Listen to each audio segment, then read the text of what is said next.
following is a presentation of Fox Sports. We are Fox Sports. We are Minnesota.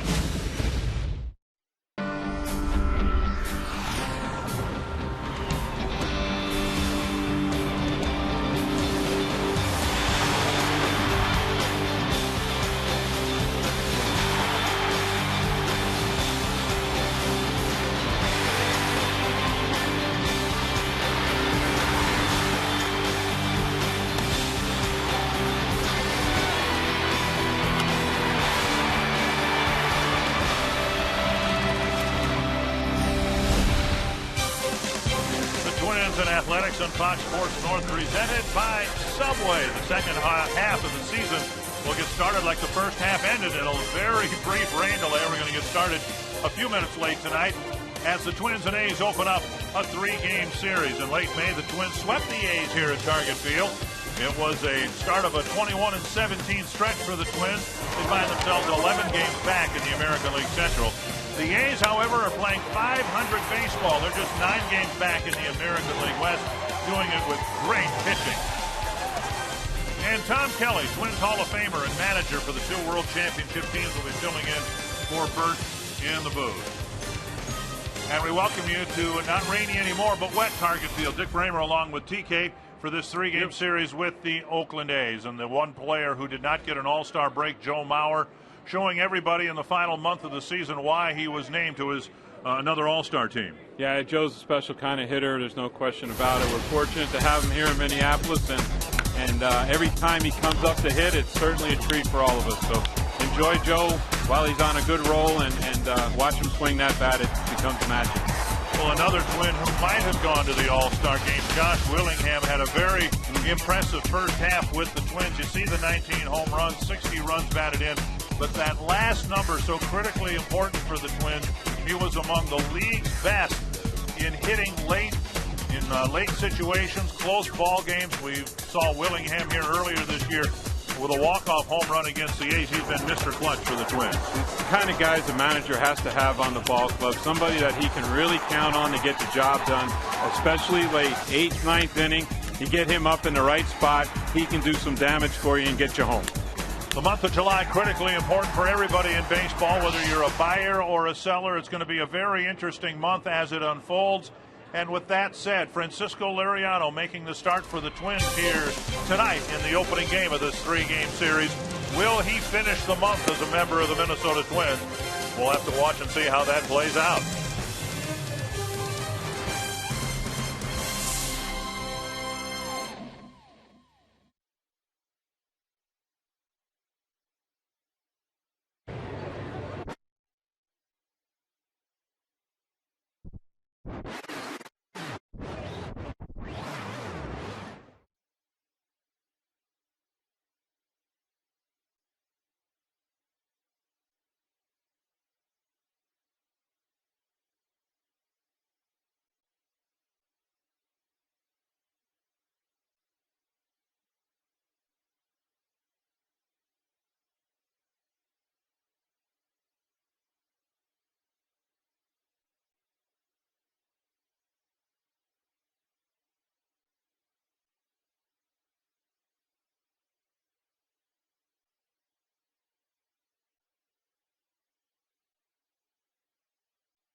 Minnesota Twins baseball on Fox Sports North is brought to you by your local Northland Ford dealers. Visit your local Northland Ford dealer or go to northlandford.com. And by Menards. Save big money on all your home improvement needs at Menards. The Twins are back from the All-Star break and back at home for the first time since the 1st of July. Hi again from Target Field, everyone. I'm Marnie Gellner. There were some ups, but there were also some downs in the first half of the season for the Twins, and there's no question that this team would like to be in a better position than it is right now in the American League Central Division standings. But this is kind of like a second chance, a fresh start coming off of the All-Star break for all teams, but for particularly the Twins. I asked Denard Span about the positives of getting away from the game of baseball mentally and physically for 4 full days. I think the mental break's probably more, more essential than the physical break, just to kind of, get your mind off baseball for a little bit and see some family, kind of get your mind refreshed and get yourself ready to go for 80 more games. We know what's ahead of us. We know where we sit in the division, and we just know that we have to go out here and take one day at a time and try to win series. We feel like if we can win series, we'll find a way to get back in. Twins would like to start that off with a win tonight. They'll give the ball to Francisco Liriano, and we will see the Twins and the Oakland A's from Target Field.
A cloudy night in downtown Minneapolis. We will have baseball for you between the Oakland A's and the Minnesota Twins. Tim Laudner, Kevin Gorg back with you down the left field line. First pitch scheduled for right around 7:20. And Tim, all these players should be refreshed off the All-Star break. They haven't played since last Sunday, but now the question is rest versus the rust that goes with it. Well, of course, you know what? It's hard enough to take one day off, but to have 4 days off, it's very, very difficult. You come back into the clubhouse, you pick up your glove, you pick up your bat. They both feel alien to you. And so the idea is to try to get back into the swing of things, try to get back into the groove, try to get back into your routine as quickly as you possibly can, because it's for whatever reason, it's a very difficult thing to do, but it's something that all the Twins players need to do and need to do right away. One player that didn't have 4 days off was, of course, Joe Mauer for the Minnesota Twins. He represented the team in Kansas City, came in late and got a base hit. Obviously, he's having a great season so far. As you look at Joe Mauer, can he win another batting title, and how big a catalyst can he be to their offense? Well, yeah, in answer to your question, can he win a batting title? Absolutely, because of all the names that are at the top of the list right now, he's the one that's been there before. He's the one that knows what it's like to battle for a batting title. He's been there before, so he had a great couple of days down at Kansas City, a great appearance on behalf of himself and his ball club as an all-star down in Kansas City. So I'm sure Joe's ready to go in the second half and to continue to swing the bat like he was swinging before the break, because he was hitting the ball right on the button.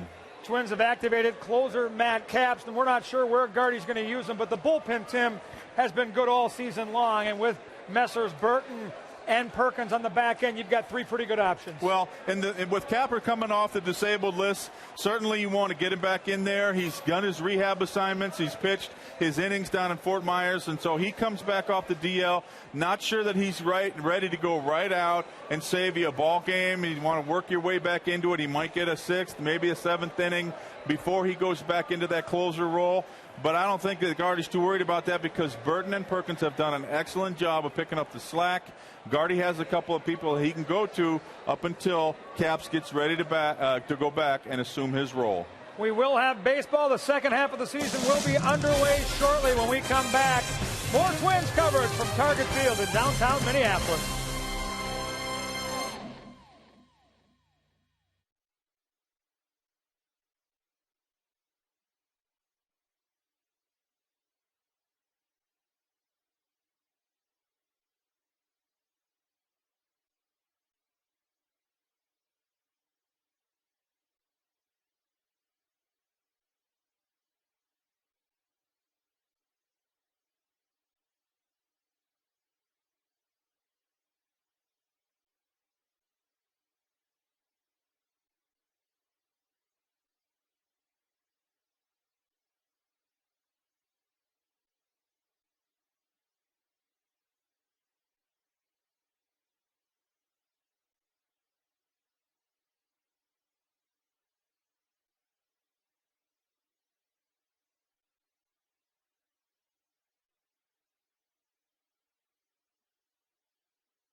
The tarp is off the field. The rain has moved through in downtown Minneapolis, and we will see baseball shortly tonight. First pitch is scheduled for 7:20 between the Twins and the Oakland A's in the opener of this three-game series. The Twins are just coming off an all-star break, but it was anything but a break for Larry DeVito and the Twins grounds crew. They set up for the first ever concert at Target Field. Preparations started, the early prep, on July 1st, after the Twins played their final home game before the break. Then they really got into concert mode on the 4th of July, started to build the stage, and these are the repairs made after the concert, which was Sunday night. Tim McGraw and Kenny Chesney, 41,000 fans were here. And keep in mind the temperatures were between 90 and 100 degrees for a good chunk of that time, and there was some 2-inch covering across the field to keep it protected, but you can imagine it was in some pretty bad shape after that hot weather. The grounds crew worked sun up to sundown, made their repairs and patches, and they have earned rave reviews from the players, from manager Ron Gardenhire, even President Dave St. Peter. A great job to get this field from baseball ready to concert venue and back to baseball. And that's what we will see tonight in just a few minutes as the Oakland A's are in town to open up their series against the Twins. Francisco Liriano will get the ball right after this.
Tonight, the Twins start the second half of the season with anticipation and optimism. Individually, all-star catcher Joe Mauer has been healthy and is again in the hunt in the American League batting race. And Josh Willingham is on pace for some gigantic power numbers. Collectively, they're hoping the starting pitching can come together and they can lead the Twins on a second-half surge and back into the Central race. It all begins tonight at Target Field. Twins baseball is next. And Twins baseball starting about 10 minutes late tonight. A late afternoon cloudburst drenching Target Field. But given what we had before the break, we'll take a little 10-minute delay. Tom Kelly? 10 minutes isn't bad. We're going to see baseball here tonight. We're looking forward to it. Get the second half started, Richard, and let's see if we can get off on the right foot. We beat the Oaklands up the first time around. Let's see if we can do it again the second time. Twins swept the A's here, 3 low-scoring games, and Francisco Liriano will make the start for the Twins. The Twins started getting better in the first half, Tom, when Liriano started getting better. That's true. There's no way around that. Frankie is certainly being a number one kind of guy. And obviously, we look at the graphic here, we can see the numbers are, it's like night and day. You look at those things. The things on the left aren't very pretty, and the ones on the right are terrific. So let's hope Frankie shows up the second half, the one that left us on the first half. And Liriano delaying his routine about 10 minutes. We're looking forward to a good series here. Then the Baltimore Orioles come into town for 4 games and a critically important homestand. The Twins didn't fare too particularly well going into the All-Star break with some really tough losses both in Detroit and Texas.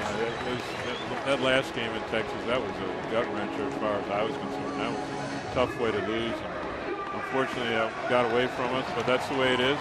We have to look forward and move forward. And the second half is a good place to start. The Twins need to have a good home series. You alluded to it, Dick. We got the Oaklands here. We know they don't hit too much, and they're way down in hitting in the American League, but their pitching, I like their pitching a whole lot. So they're going to be dangerous that way. We need to score some runs and hold them down. Because if we find a way to score a few runs, we should be okay in this series. And like you said, the Orioles are next, and they certainly have cooled down since the beginning of the season, but we're certainly capable of handling the Orioles, especially in our park. We said it here in Minnesota. They said it in Kansas City. You want to get back to 500. Somehow Bob Melvin and the A's got there. They got to the 500 mark before the All-Star break. And here's Bob Melvin's Menards batting order. Coco Crisp on top, followed by Jamal Weeks, Josh Reddick, Yoenis Cespedes, Chris Carter, Johnny Gomes, Derek Norris, Brandon Inge, and Brandon Hicks. Yeah, there's some people in there that can strike out some and miss the ball. There's a number of guys that have a large number of strikeouts in their lineup. Sort of made for Frankie, Francisco Liriano. I call him Frankie. You have to get through that. But if Frankie can throw strikes early in the game, and I really believe this. If he throws strikes early, he gets the younger players swinging. And once they say they have to swing, now they start chasing that slider. And he gets out of the strike zone a little bit with the fastball. He's going to get away with it. Now, the veteran team seem to do a little bit better against Frankie, but this team here, he should have an advantage over, especially if he throws strikes early in the game. There you see the Northland Ford defense with Drew Butera catching Liriano, Plouffe, Dozier, Carroll, Morneau around the infield. The standard outfield for the Twins, Willingham, Span, and Revere. Still cloudy here. The rain stopped about 45 minutes ago.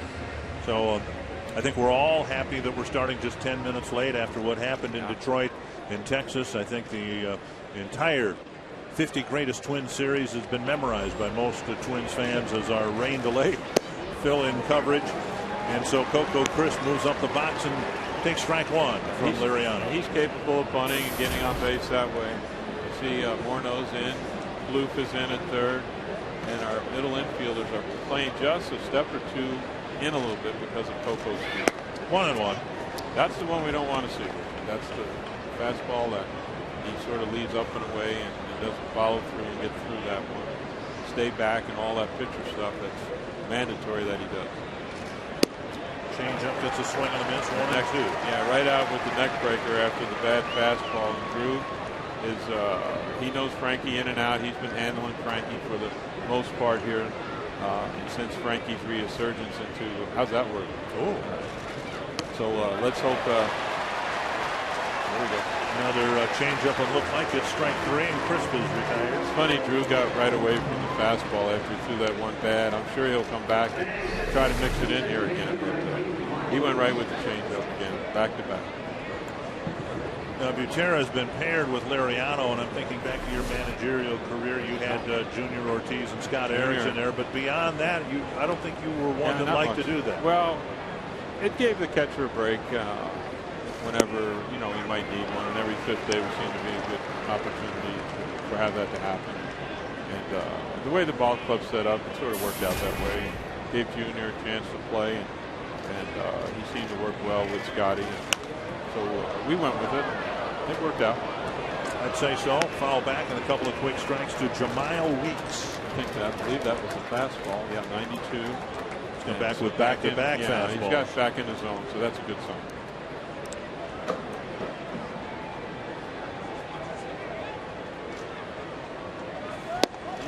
Wow. 3 fastballs and 2 quick strikeouts here in the first inning. Yeah, Weeks is going to have to do a better job of defending the plate. That's what I call a non-competitive at-bat. This is an easy out. A man like Weeks, he's got to hit the ball around the field and get on base and run. That's his forte. And he just doesn't do it. Just to walk back like that, that's the kind of at-bats we try to profess to our younger minor league players that we just can't afford to have. They're not going to work. And now the slider gets a swing and a miss. Yeah, Reddick went chasing. I guess he was guessing fastball, and he got the slider, so he's going to look back.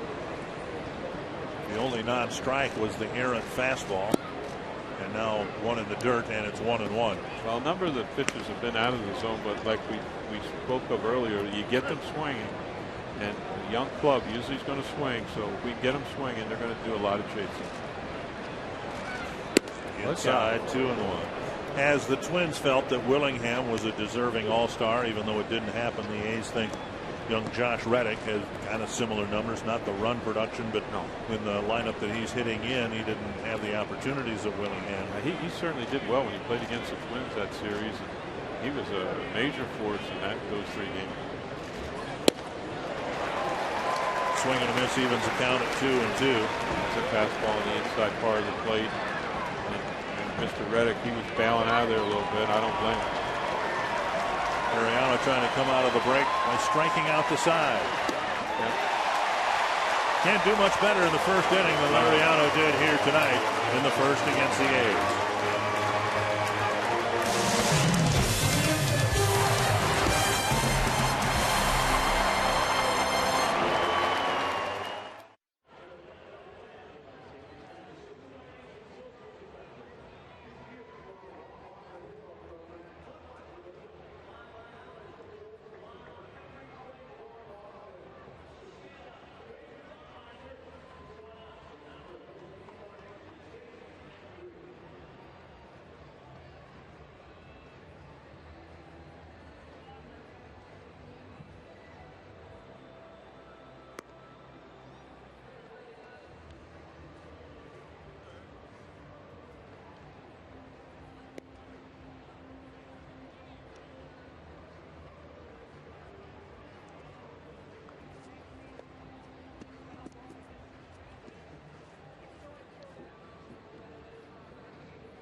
Francisco Liriano striking out the side, breezing through the top of the first inning.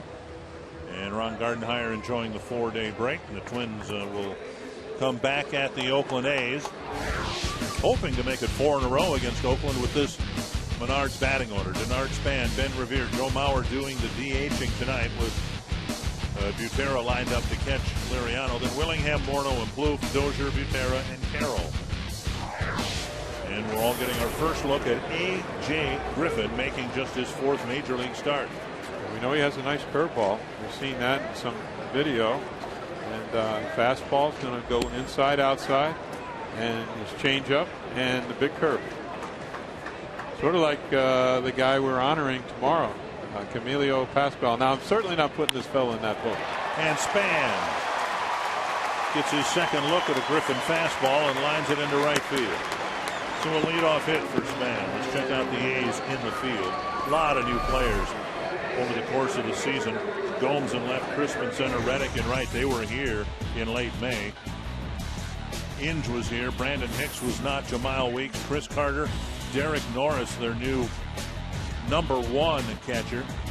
And then A.J. Griffin on the mound. Here is Ben Revere. Well, we'll see how Mr. Griffin does with his holding the runners. Strike 1 to Revere. He employed the slide step, so he looks like he's fairly quick to home. So that somewhat takes away a little bit of the running game, meaning that stealing second base. Gardy may have to go to the hit and run if he wants to move the runners. Foul back. Good to see you've got the stopwatch in your right hand there. Yeah. 2 strikes. Revere and Span both slumped into the All-Star break. I think it works for either hand. Oh, does it? Yeah. Okay. Well, not being a left-hander, I just find it curious you got it in your right hand. I play golf righty, too. Well, I go out there. I don't know about playing. Span's average dropped to 270 before the break. Revere's average down to 316. And as we begin the second half of the year, Revere 36 plate appearances short of qualifying for the league leadership. Ooh. Okay. Fouled over the Oakland dugout. Looks like Ben's a little tardy. But Denard's pulled the ball first at bat. When I was down in the clubhouse this afternoon and walked down to the batting cage, and there was an awful lot of action. Ben was in there. Denard was in there. A whole bunch of people were getting work in. Up and away. Now, through your managerial career, the All-Star break was 3 days. Now everybody gets a 4-day break. Yeah, and I think it's just too much. Personally, as a manager, I would get nervous. Guys get too far, maybe a little bit out of shape, and it's a nice breaking ball. But again, as we spoke earlier, it's going to be a little rough here the first time around, folks. So hang in there. But the 4 days in my mind is too much. 3's more than enough. And we were always nervous about the 3 days, people being ready to play. We worried about injuries that first game, pulling hamstrings and that sort of thing. So as Gardy did today, they had a full-blown practice with the fundamentals. Outfielders were getting their work. Pitchers, everybody was working hard. I think it started about 3:15 today. And so Gardy put them through their paces and you know, timely fashion. He got a lot of work done, fortunately, before it started raining. So the Twins did get a full practice on the field. 1 strike to Mauer with Span at first. And there is strike 2. I believe that's a changeup there. Mauer hitting pretty much in the All-Star game like he does during the regular season. Yeah, Joe certainly doesn't miss a beat. There's no question. The one at bat he had is going to bode him well, and the extra batting practice that he got. And there's a strikeout as I open my big mouth. So we've had put my foot in it. 6 plate appearances here and 5 strikeouts so far in the first inning. Well, we all warned everybody it might be a little rough. That's a good fastball, a little bit in, a little bit up on Joe's hands, and you can see Joe underneath it a touch, and he'll certainly make an adjustment, and that's not going to happen to Joe Mauer the next time. Numbers we showed you were Mauer's batting average after the All-Star break. Here's Josh Willingham, who nearly made his first All-Star team, and he takes strike 1. Willingham largely responsible for the Twins' sweep over the A's here in late May. Hit the walk-off 3-run home run against Brian Fuentes, who's no longer with the team. You know, he had the nickname down in Miami as a Hammer, and you don't get that nickname by Judy the ball around the infielder. So Josh can do some damage. He's very, very dangerous. And like we pointed out, Dick, in the opening, when you announced those numbers, my goodness gracious, they're impressive. Impressive numbers for a number 4 hitter, hit in the 8th and 9th inning and do the damage that he can do. So you got to tip your hat to this kind of guy. He's a manager's delight. 1-2 to Willingham with Span taking off. Well, you think of the first half heroics. You think of the Fuentes home run, doubled down the line to end a ball game here against the Cubs, and maybe even though it wasn't the walk-off home run, the home run he hit against Aroldis Chapman in Cincinnati after Mauer hit the double. Oh, what an at-bat by Joe. We talked about that. His at-bat, that he had one of the most professional at-bats I don't know if I've ever seen. Have you seen one better than that over the years? It's unbelievable. And then to have this guy come up and then do go boom. 2-2. I'd like to hit one like that. Just one. My goodness gracious. And that Cincinnati ballpark, I know it's a beautiful place, but boy, the ball really travels. Yes, it does. 2-2 to Willingham, and Span again checked at first. And Griffin looks pretty quick to home. I got him 1-0-0, which is excellent on the clock, and he's pretty quick to first. So he's probably going to do a good job of holding the runners, and like we mentioned earlier, hit and run may be our avenue. Slow breaking ball lifted deep down the left field line, but foul. He hit it right off of Harmon Killebrew's number 3. Boy, the breaking ball just hangs on the inside part of the plate, and luckily for Mr. Griffin, it didn't get out over the plate just a touch more. It had been a bye-bye baby. Wow. This is what we're talking about. At any moment, very, very dangerous. Generate the ball.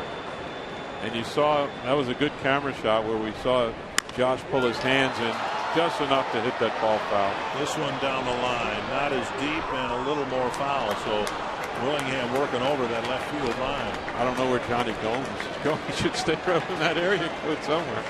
He probably should get a ladder. He needed a ladder to catch that first one, that's for sure. For Griffin, he's not used to giving up many hits. He's not given up more than 3 hits in any of his starts this year. 3 major league starts and just 8 hits. I'm quite surprised he's left the ball back inside again. I think he's going to get the ball down and away here. I think that's enough of that inside stuff. And they've got Span picked off. And Span is tagged out for the final out. So Willingham's longest at that included a couple of deep fouls will resume in the second inning.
We start the top of the second inning for the A's and the Twins. I'm Marnie Gellner back at Target Field, where the Twins are playing for the first time since July 1st. But this ballpark has been anything but quiet. It was home to the first ever concert this past Sunday. Kenny Chesney and Tim McGraw, and you're looking at a time lapse of the setup to turn this place from a baseball field into a concert venue. On Sunday night, then the cleanup began, and head groundskeeper Larry DeVito told me that things went as expected. There were repairs, there were touch-ups in different places, but the grass was underneath a 2-inch plastic protector for several days. And you know how hot it was here around that time, so it's not perfect, but it's in great shape. The grounds crew works some very long hours, and Ron Gardenhire said, "I am proud of our field. I tip my hat to those guys." Dick and TK, Gardy said they did a heck of a job on this place. Yeah, they're professional people, and they get it done. They get a task in front of them, and they're going to take that task and get after it. That's what professional groundskeepers and professional people do. They get after it. They might have to get them over to my yard. Over 14,000 square feet of new sod that was put down here. A lot of work. 3-1 now to Cespedes. Liriano struck out the side on just 12 pitches in the first inning. Yeah, we need to get back in the strike zone now. Put the ball in play. Sharply hit and under the glove of Carroll into right center field, and Cespedes has the first hit of the game for the Oakland A's. Well, the folks upstairs appreciate all the work done by the folks downstairs. Twins president Dave St. Peter, an incredible effort to get the field back in shape. We're all proud of their work, and we concur with Mr. St. Peter. It's the best grounds crew in Major League Baseball. I mean, there's a lot of work just getting the field ready for the start of a homestand. Yeah, firsthand to recover from that concert with the field covered in that intense heat. Here is Chris Carter with Cespedes aboard, nobody out, and Liriano up and away, ball one. He's quick to home. That was maybe a little too quick, Richard. That's pushing it. Cespedes. Is that how you say it, Richard? Close enough, yep. Thank you. He's got 6 stolen bases. He's left-handed. I don't think they're going to run. And Frankie's maybe pushing it. That's better. High pop-up left side of the infield. Dozier retreats. Excuse me, Richard. I interrupted you. But you saw the difference in the 2 pitches. Frankie was a little bit slower to the plate that time.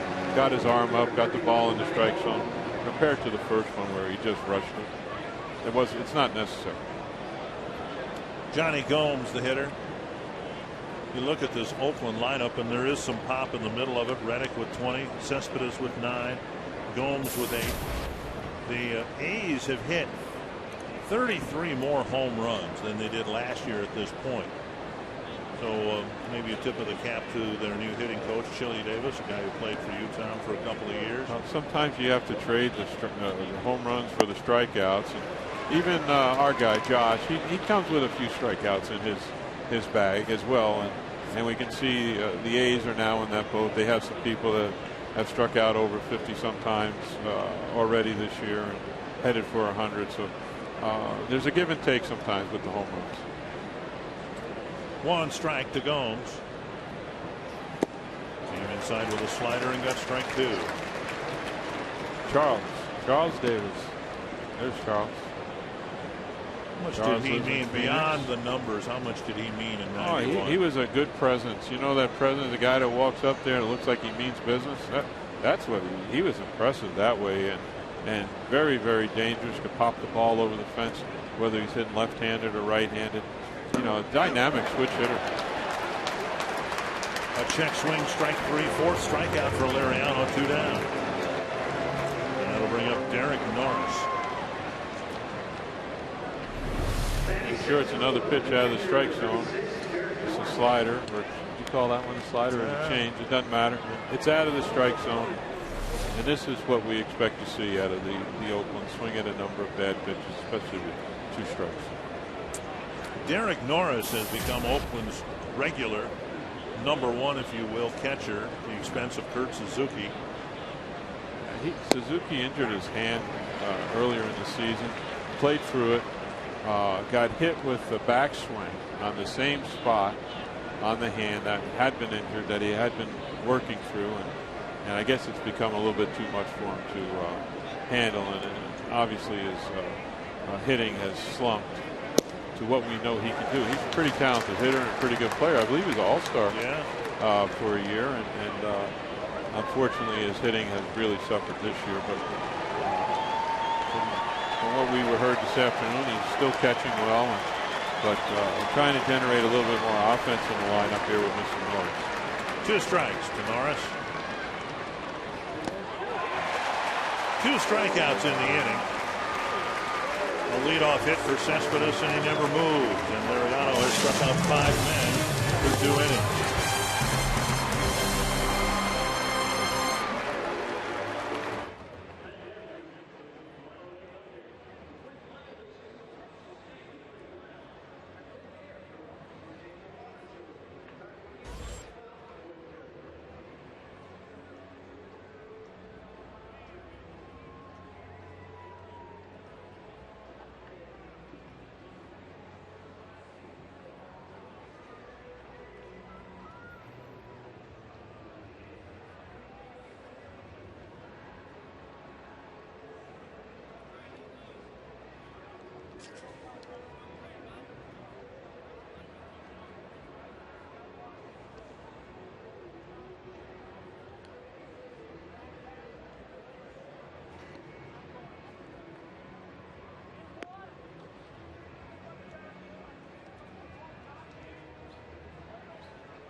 You can get an inside look at the Wild on Becoming Wild Chapter 2 every Tuesday and Thursday on FoxSportsNorth.com. Exclusive footage of a day in the life for the Wild organization. Log on to FoxSportsNorth.com for Becoming Wild Chapter 2. Dick Bramer, Tom Kelly with Twins baseball here from Target Field. Tom will be filling in for Bert Blyleven throughout this 3-game series. You have to carry the load, Richard. Yeah, we'll carry the load. Look forward to the next 3 games and look forward to Bert's returning to Twins television sometime after the Hall of Fame induction in Cooperstown later this month. Josh Willingham was at the plate, hammered a couple of deep fly balls off of A.J. Griffin, and then Denard Span was picked off. Strike at the knees. I like how you got that hammered in there. Hammered. 1 strike to Willingham. He hammers one to left center field. And it is gone. A home run. Willingham, who nearly homered twice in the first inning, tees off in the second. Oh, and he smashed it. He dropped the hammer on that one. There's no question. I think it's a breaking ball, Richard. We get a good look here at it on the replay, but I think it's one of these breaking balls that just stayed right over the center of the plate. Wow. Hello. Sure enough, a little bit of a breaking ball slider type pitch. That's right down center of Broadway, and that made a loud sound. Very loud. Now Morneau takes strike 1. Willingham with his 20th, taking over the team lead, which probably will mean Trevor Plouffe will hit one later on tonight. Morneau lifts it to left, and Johnny Gomes retreats near the warning track. 1 away. We're happy to bring in Tim Laudner for the Minnesota Twins. Keys to the game in the second half, Timmy. Well, if Josh Willingham can keep doing that, that's certainly a big one. But I think it all boils down to starting pitching, number 1, and that obviously the Minnesota Twins didn't pitch the starters the way that they wanted to. They need to pick that up in the second half. Justin Morneau, he'd like to pick it up. He's the epitome of the team player. He wants to pile up the RBIs and maybe even get on that home run action along with Plouffe and Willingham. But I also think that it revolves, a key to the second half revolves around this young man, Trevor Plouffe, and also Brian Dozier and the left side of the infield defense. Those two young players are doing very, very well. But we also, since they are the future of this ball club on the left side of that infield, need to start inching that bar up just a little bit more defensively, playing better positional defense, knowing the hitters around the league, and just overall better defensive play. Those guys are capable of doing that. Plouffe down the left field line. Gomes comes in and traps it, knocks it down, and Plouffe will drop a base hit in front of Johnny Gomes with 1 out in the second. Thank you, Johnny. I don't think Johnny's the most graceful outfielder that we might see this summer, but Trevor's going to take that one. Whoa, that could have been really ugly. On the wrist to keep it within pickup distance. Here's Dozier taking ball 1. For all you would-be young outfielders, that's not the way to do it. Trust me. Johnny's in the game for his bat.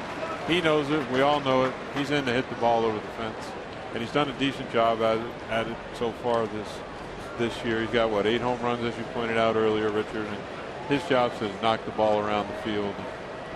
But you like to see him play a little bit better defense than that. But we're going to take it.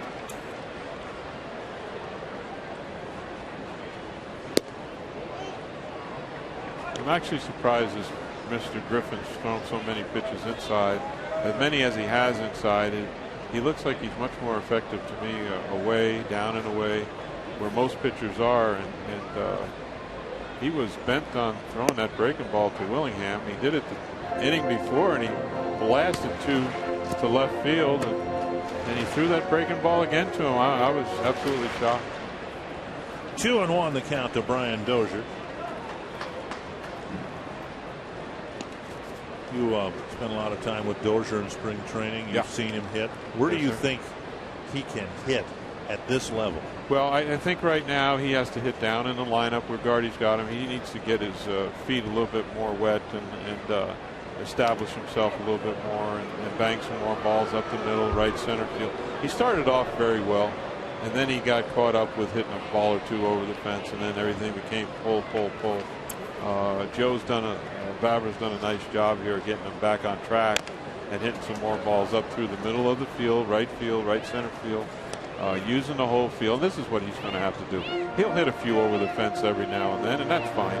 But to be a contact guy, hit the ball, hit and run, bunt when you have to, this is what Brian Dozier needs to do. And as Timmy pointed out, he needs to pick up his defense a tad. And I know he's working at it very hard. And as we saw this afternoon, Gardy and him were getting after it out there, and so the kid wants to learn, he wants to do better, and he will. The more he plays, the better he's going to get. As he develops, were we looking at a 270 hitter, 280? I'd hopefully hit more than that. I would hope he can hit 300. He seems to have a decent eye at the plate. It's only going to get better. Take a few more walks. Popped up behind second base. As you talked about many times, Dick, about Revere keeping that ball out of the air like that right there. Well, that, Brian's in the same boat. He needs to keep that ball from going up in the air like that and getting on top of the ball. Revere has certainly learned how to do it, and Dozier will learn as he plays more and goes along. He'll learn how to do it. Keep the ball out of the air like that, because that's going to be an out. 2 down. Plouffe at first, a run in, and here's Drew Butera.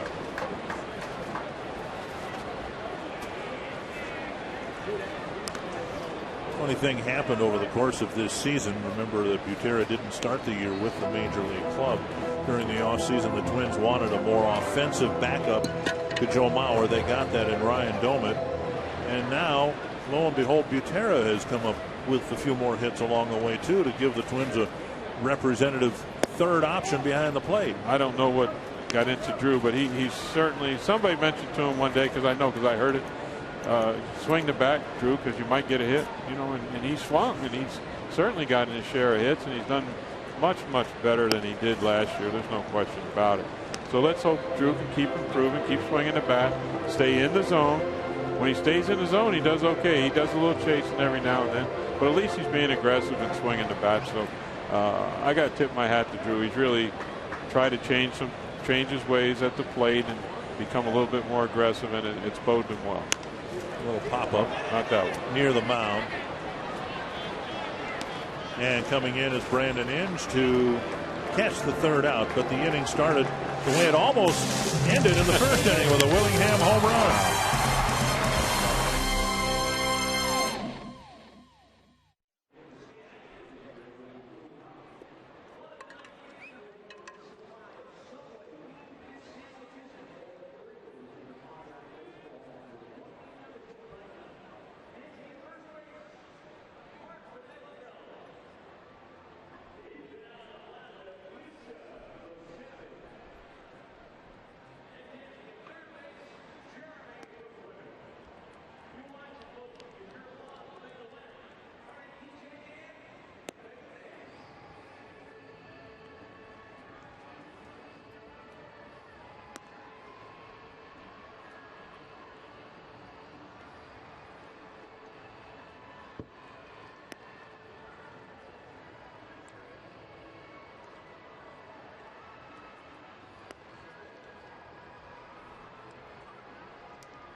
Yeah, you bet. You get a home run to get the Twins on the board first. Josh Willingham's leading in the Arby's Value Player of the Game voting. You can text your vote to the word value followed by a space in the player's name to short code 234-234. So now Liriano, who struck out 5 through 2 innings, will go at the A's with a 1-0 lead. And next to us, Brad has pointed out to me that strike one from Francisco to the hitter of strike one. All 5 of those have struck out. Okay. So let's throw strike one. See what he does to Brandon Inge, who's had his difficulties against Liriano. There's strike one. Let's keep it going now. Inge, all those years with the Tigers and now with the A's, he's 4 for 32 against Liriano. That's not very good. And he struck out 16 times in his 32 at bats, and that's not good. And now it's 0-2. We'll keep the trend going here. This should be a strikeout on 3 pitches. 6 strikeouts in the first 8 at bats against Liriano.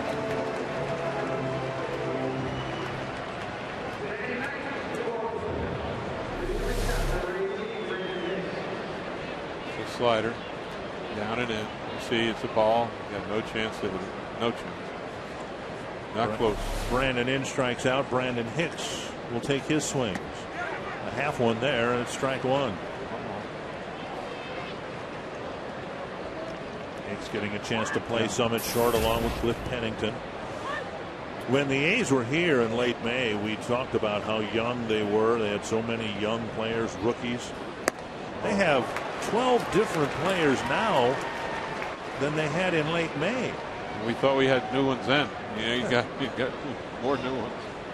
It's tough way to go. You're the manager trying to find the right combination of people. Wow. And Hicks has gone on another half swing. 7 strikeouts already for Liriano, the first time through the batting order. At every Twins game, businesses of all sizes host their employees and clients for a fun night of baseball. You can take advantage of all that Target Field has to offer your business group. The Twins are an inexpensive and simple way to entertain in a setting your employees and clients you'll be sure to enjoy. Organize your group of more than 25 today. Call 800-33-TWINS and ask about a Twins Target Field group outing. Oh, we got something going on here, Tom. 7 strikeouts in the first 9 at bats. And that bat Hicks had was just awful. He just 3 check swings, and that's certainly not the way to go. But like we pointed out, the players haven't played for 4 days, and the Oaklands even got rained out of their batting practice session on the field, so that didn't help either. So they got a lot of working against them here tonight. So Frankie's throwing the ball very well, keeping the ball down. They're having a hard time. And Liriano getting swings and misses on all 3 pitches: changeup, fastball, slider. The A's are having, I don't want to repeat myself, but they are definitely having a hard time. And once they get behind in the count, they begin to chase. It makes it worse. And Liriano misses with a slider, and it's 3-1. Second 3-ball count. Hasn't walked anyone yet.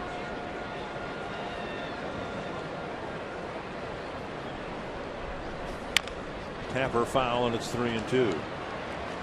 So far, there hasn't been a comeback from 2 strikes against Liriano. Everybody who's gotten to 2 strikes, he struck out. That's correct.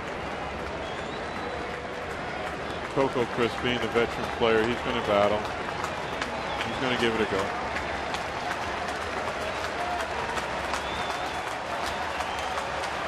Wow. Oh, never mind. Struck out the side in the first, struck out the side in the third, mixed in a couple of strikeouts in the second. Add them up. That's 8 already for Francisco Liriano.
Minnesota Twins baseball on Fox Sports North is brought to you by Sanford Orthopedics and Sports Medicine, for the everyday competitor in all of us.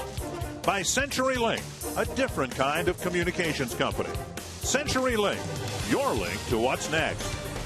And by Grand Casino, the best stories start here. 1-0 Twins lead. Jamie Carroll leading off the Twins third, shows bunt and takes ball 1. And Jamie's going to look at 1, so it's a good idea to show bunt. Let the infielders move in a touch. Veteran move. There we go. And a strike. Want to pass along happy 100th birthday tonight to Bethel Euchre. Unbelievable. From Plainview, Minnesota. Very nice. Watches all the Twins games. Carroll fouls it back. 1-2.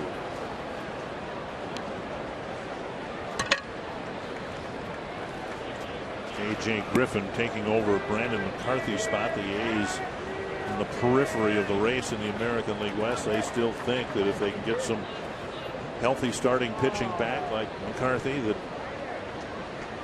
they're going to have a chance here if the Rangers and Angels come back to earth a little bit. Well, that would have to happen, and I don't think so, but I don't know if they just don't seem to have enough offensive firepower, and the inexperience in the starting pitching, I think, will hurt them.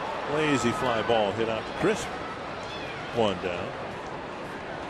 And before Denard Span comes to the plate, you can ask a question or comment online at carsoup.com/baseball. Mike Saxon from Browerville, Minnesota. The Twins ahead of last year's home run pace. And yes, they are. You can see the Twins are plus 20 this year in the home run race. We mentioned before the A's are plus 33. So both organizations wanting to add some muscle in the lineup, and done that. They have done that. Span single to right was picked off later in the first inning. Now another base hit. So Span aboard with a 1-out single. Yeah, Denard served it out there wonderfully. It's 2 for 2 for Denard back from the break, and Jerry White's fault that he got picked off. That's you blame the first base coach? Yeah, why not? You blame Jerry. We'll see what happens this time. If Gardy wants to try to employ the hit and run, and see if we move the runners around that way. Revere doesn't strike out very much, but he struck out his last time up, and now Span is going to get doubled off. Revere lining a line drive to Hicks, who spears it and throws to first to double the runner off.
Don't you?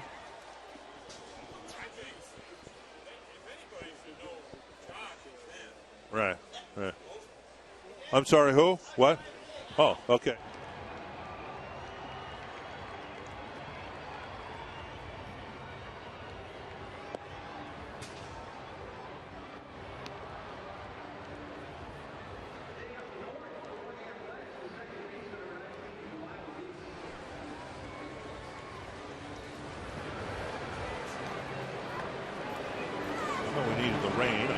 Got some. Now the things have dried up here a little bit. Pro shot from behind home plate. Wide angle view of Target Field from the GoPro shot. And on that view, you'd be hard pressed to tell there was a big country music concert here on Sunday night. Larry DeVito and the ground crew doing a great job. Up the middle, off of Liriano, scooped up by Dozier, and the throw not in time. So Weeks plays a little pinball with the Twins infield and gets a leadoff single. Yeah, he hit this ball hard right back up the middle, and I don't know where it got Frankie in the calf, somewhere in that area code, and it doesn't seem like we're in any hurry to get out there to check him out, so I assume he's all right. So Liriano gives up his second hit, his second leadoff hit. Off the foot or calf or somewhere. And now Reddick went down swinging his first time up. If you just joined us, Liriano through 3 innings has 8 strikeouts. Struck out the side in the first and the third.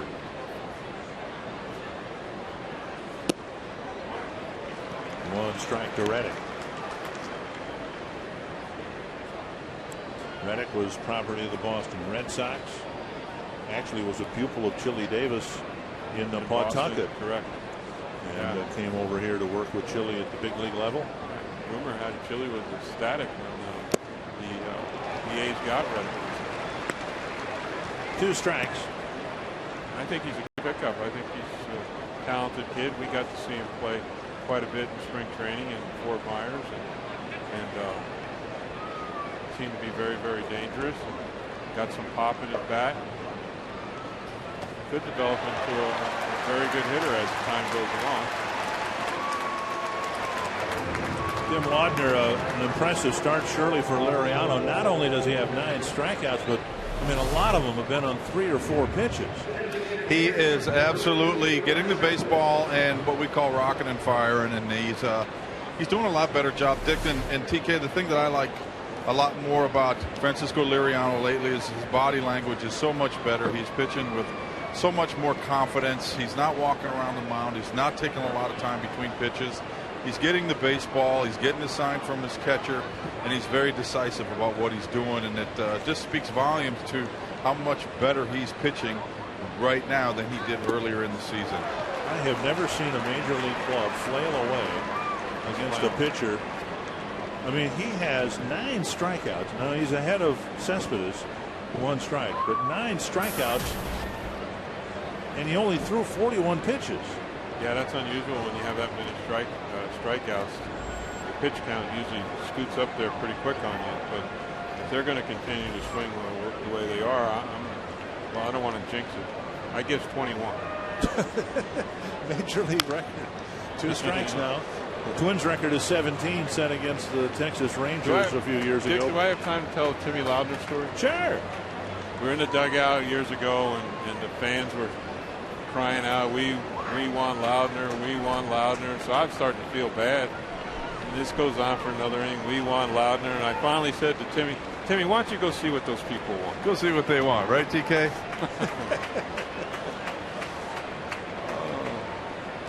Careful. Very close to picking Weeks off. He was on his way to second base and had to slam on the brakes and get back. You know, fellas, we'll talk about Francisco Liriano and how well he's doing.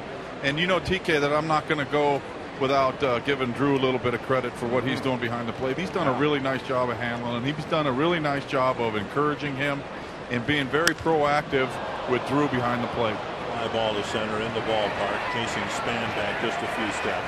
Well, that ball came out of his glove, and they're saying it came out as he took it out of his glove. Weeks will advance to second base, I think. Now the Twins may appeal. He tagged up, Richard. He tagged up. Melvin's going to come out, and Drew Butera is going to run to third base to make sure it's covered. They appeal. Yeah. This is a fly ball that went to center field. Weeks tags up at first. He did the right thing. And once he tagged up, and Denard caught the ball, and as he's transferring into his hand from the glove, he dropped it.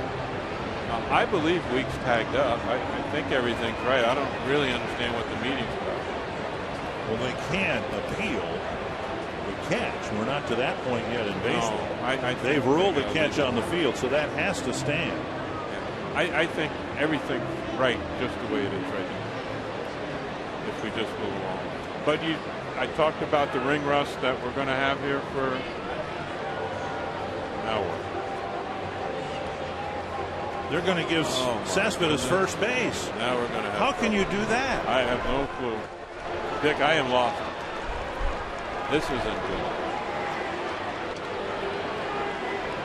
I know one thing. Here's where Timmy was talking about Drew Butera and our catcher doing a good job. Now he's going to have to stand on that mound and keep Frankie directed to what he's doing, because he's doing a wonderful job with them, and keep him focused, because everything's still okay. Frankie's having a wonderful night, and you can't let that bother him. I still don't understand the call, why they would change it. So they have to be saying he did not catch it, correct, Richard? He had a play Span did in Detroit a couple years ago. It was one? more of a catch than this was, and they ruled that. Well, I don't want to argue with you, but I disagree. I thought that he did not catch that ball. Because he didn't. That's correct. Pull it now out. This one here, I thought he caught. Now, but I think I was asked this question. I think that the player should have to transfer the ball to his hand. Oh, maybe he didn't get it. Oh, he's got it. Oh, my. Did he control the ball? I guess maybe he didn't. After seeing that one. Wow. So first and second, one out. Okay. You guys get that figured out? Chris Carter will hit, and now Liriano in a position where he could really use a strikeout. First and second, one out. And Carter takes strike one. Our guests in the booth have no clue either. Well, they should fit in nicely. So I'm not the only one. Well, they should fit in very nicely. Carter, his first time up. Good. With a pop to short. And there's a check swing, strike two. His is the only ball put in play that has been turned into an out. All the other outs have come on strikeouts. 9 of them. And maybe in some strange way, the overruling on the field might help Liriano as he got off to a great start to make some history. Foul tip. Buterra can't hang on. Good swing, good pitch. Carter, he's a big, strong guy and can certainly do some damage with the bat. And he had a real good swing at that one. He just got a piece of it. Unfortunately, Drew couldn't hang on. But right-handers have again tonight had a tough time with the 2-strike slider. Buterra sets up outside. And it skips in the dirt. And the fastball down and away.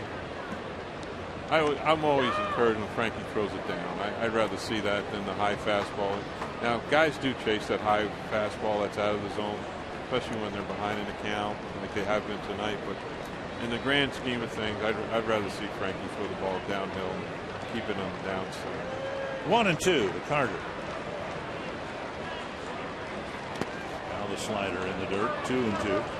Well, he's recovered from his at-bat now. He's taken 2 pitches that they have been swinging at. Right. Max Kjellberg up here. Max, which one are you? Right here? Good to have you. Bert can't circle you because he's not here, but it's your 19th birthday. So we wish you a happy birthday on Friday the 13th. Wow. So far it's worked out okay, right? So far so good. 2-2 to Carter. Pulled foul. Wow. Well, if nothing else, even if this ends up in a strikeout, at least Carter's been up there for a few pitches. At least given it a competitive at-bat. He's representing himself well at the plate. He's trying to hang in there. Where about you from, Max? Where about you from? Nice. 2-2 to Chris Carter. And now 3-2 with Johnny Gomes on deck. Now you got your interesting scenario. Carter's having a good at-bat. They've struck out 100 times already tonight. If you're the manager, do you want to take a chance in starting the runners? Got some speed out there with Weeks and Cespedes. Yeah. Or do you put too much pressure on Mr. Carter with the runners going? Full count to Carter. Time called by Buterra. Jamie Carroll thinks they're going, that's for sure. You're saying that because? Well, he's standing practically on top of second base, so he's got a good feel that he might be running. They stay put, and it's ball 4. A lot of times that managers just don't want to put that added pressure on the hitter. 3-2, the runners are running, and almost pushes them into a spot where they feel like they have to swing. And the way Frankie's been throwing the ball, somewhat, you don't want to start the runner because you alleviate that extra pressure. It's already hard enough as it is. Well, Liriano had him 0-2, and then he fired 3 pitches in the dirt and ended up walking Carter. And now Gomes, who, as you said before, is in the lineup to hit the ball over the fence. That's what he does. And he comes up in a big spot here suddenly. Yep. Gomes on a check swing struck out in the second inning. I say that was one of the better at-bats the A's have had here tonight.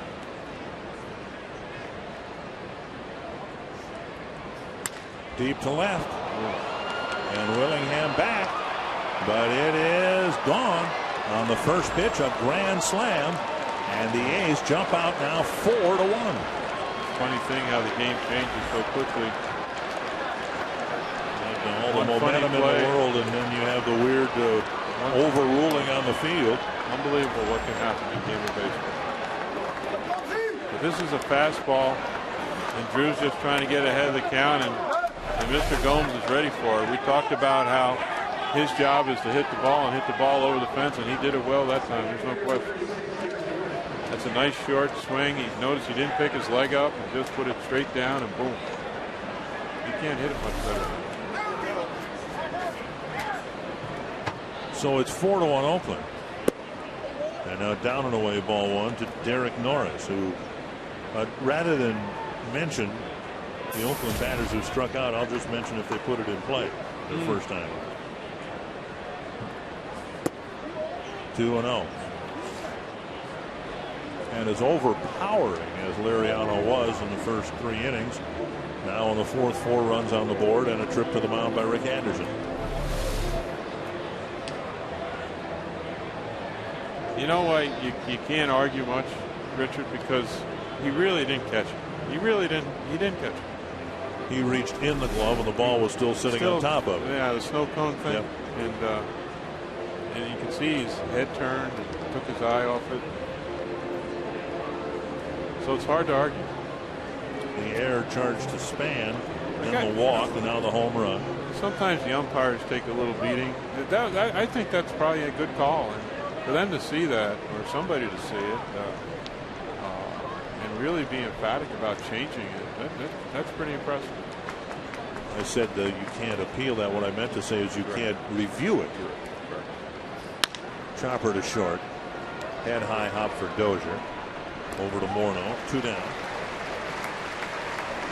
Join the Minnesota sports celebrities, including Fox Sports North broadcasters, as they trade in their uniforms for aprons in honor of the boys and girls clubs of the Twin Cities. The Celebrity Waiter event coming up Sunday, July 29th, starting at 6 at the Capitol Grill in Minneapolis. And for more information, visit foxsportsnorth.com. Click on the upcoming events banner. It'll be my pleasure again to MC that event. It's a fun event. As long as they keep me away from serving the food, everybody has a good time. Got a little history there? No, just generally a bull in the china shop reputation. Nice. Swing and a miss, 2 of them now to Inge.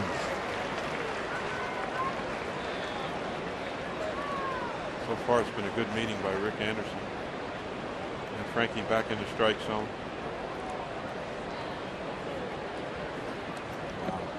In the dirt, and that's really what got Liriano in trouble after the overruling on the field. He had Carter 0-2 and lost him to a walk. Correct. He bounced back and threw the next 2 pitches, and then Carter started fighting some off and had a good at bat and ended up walking and sort of changed the inning right around. And Inge has gone on strikes. 10 strikeouts for Francisco Liriano, but a 4 spot for the A's in the top of the board.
Twins and Athletics on Fox Sports North, presented by Subway. Dick Bramer and Tom Kelly here at Target Field. And Francisco Liriano already has 10 strikeouts, but Johnny Gomes has just lifted a grand slam to give the A's a 4-1 lead. It'll be Mauer, Willingham, and Morneau facing A.J. Griffin in the Twins' fourth. Mauer getting plenty of strikes from Griffin. He struck out swinging his first time up. Griffin got ahead of him 0-2 and got him to swing and a miss at a fastball.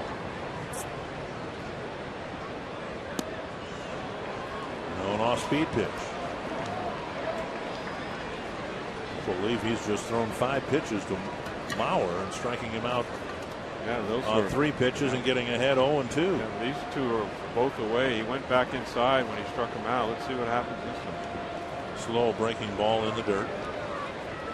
Dick, do you think that's a breaking ball or a change? That was 68. That's really slow. That had to be some kind of breaking ball. That couldn't have been a change. Can't throw it that slow. Oakland has them. They just keep coming up with pitchers. There it is. It's into short center. And that'll land in short center for Mauer and a base hit leading off the fourth inning. So now a man aboard for Willingham, who looks like he's seeing the ball pretty well out of A.J. Griffin's hand. Boy, yeah. What do they call it, kissing cousins? Remember, it was the Kansas City Royals and the Yankees. They used to make all the trades, and the Yankees would give the Royals, or the A's, well, the Kansas City A's at the time, give them money, and the A's would give them their players. That was a vicious. They called it kissing cousins, I believe. There goes another one to left field. And Willingham has a 2-home run night. He nearly hit one. He nearly hit 2 in the first inning. Now he's got one in the second and another one in the fourth. Yeah, you're right. That 4-day break can really hurt a hitter. That's beautiful. And just like that, it's 4-3. This pitch is a fastball that's up and wham. That's right down the center of Broadway. Josh certainly dropped the hammer on that one. 2 for 2. His 21st of the year. And Morneau will hit.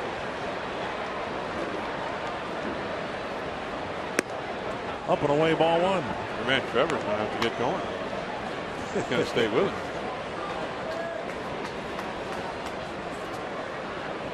His last 2-home run game coming against the Twins in late July for the Oakland A's. Swing and a miss.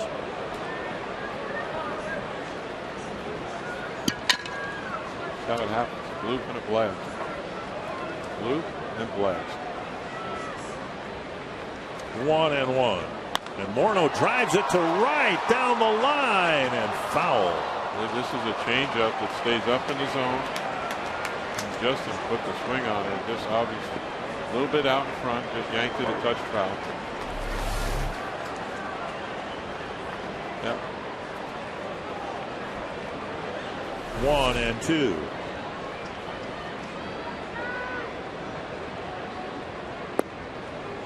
Changeup floats outside.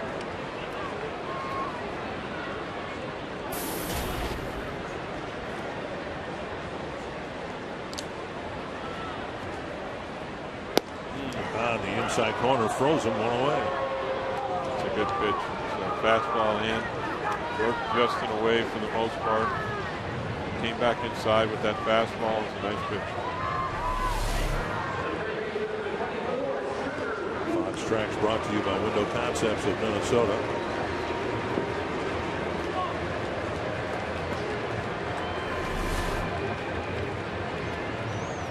And Trevor Plouffe will hit with 1 gone.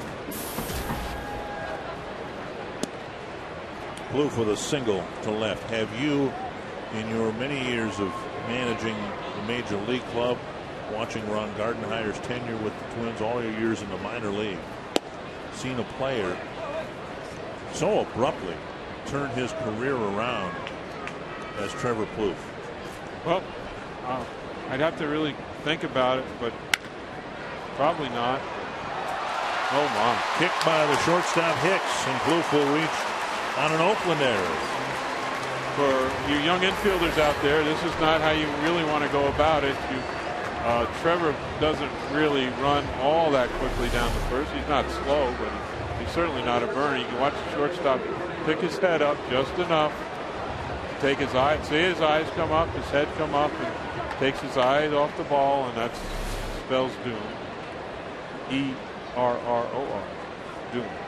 Well, the A's took advantage of a Twins error in the top of this inning. We'll see what the Twins can do with an Oakland error. Yeah, Trevor's made a remarkable recovery, and whether it's maturity or just growing up or learning that, hey, maybe I better do something or I'm going to be out of baseball, or whatever it is that clicks in, work ethic or whatever, finally clicks into a player. You know, all the preaching, all the managers, all the extra work you pour into a guy, and you don't see much happening, then all of a sudden. And Plouffe is a dead duck at second. That's a hit and run. Hit and run that didn't work out. As we talked about earlier, we're probably going to have to try to hit and run or something. It's too hard to steal off. He's quick to home. And unfortunately, Brian just got a bad pitch.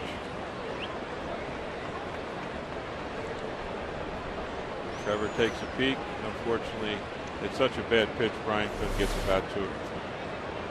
So 2 down, and here's Dozier with a 1-1 count. 2-1.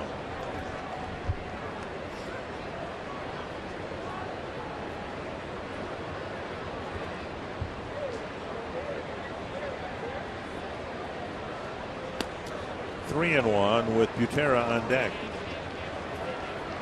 It's remarkable, this Oakland team, Tom. They're leading the American League in earned run average. They have largely a rookie rotation and a rookie closer.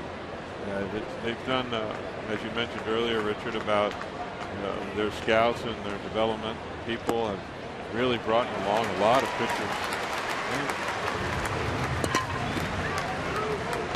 Butera will hit with Dozier aboard. That was bad here. I'm sorry, Richard, but this fella here, Griffin, he doesn't walk many people, and those last 3-4 pitches were not very spiffy at all. Even the one that Brian swung at and missed, that was way out of the zone. And he continued on after that. The pitches weren't closed, so I'm beginning to wonder what might be a little problem out there with Mr. Griffin. Kurt Young, the pitching coach, will try to determine that. Right. You saw the numbers for the A's in July. Help them get back to the 500 mark and marginally in contention in the American League West. There's a guy you managed behind Bob Melvin there, Chip Hale, also on this Oakland coaching staff.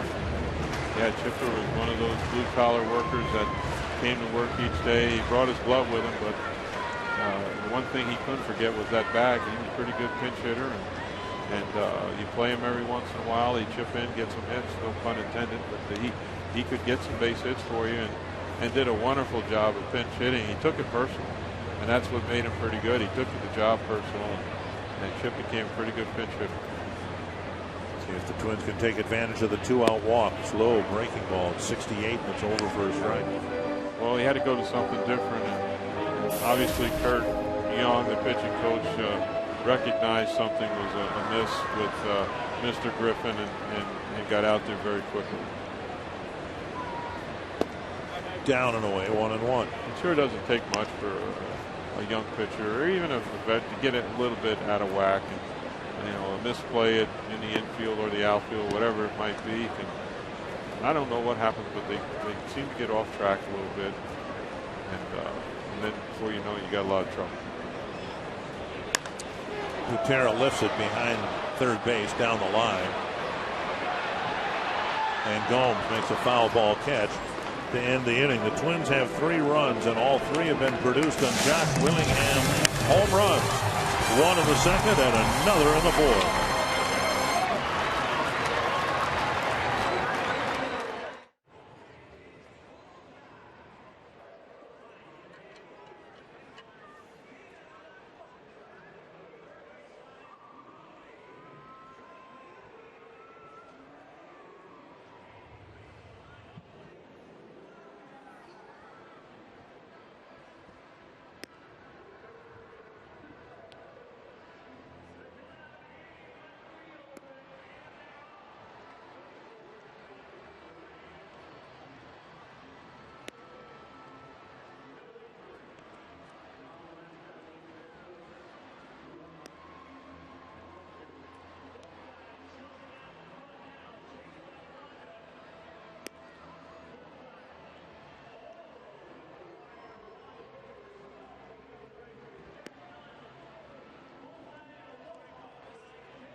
Analyst Bert Blyleven taking some time off, patching his roof in Florida. And our regular director, Matt Gangle, bringing his family to the ball game here tonight, showing his deep and abiding love for the game.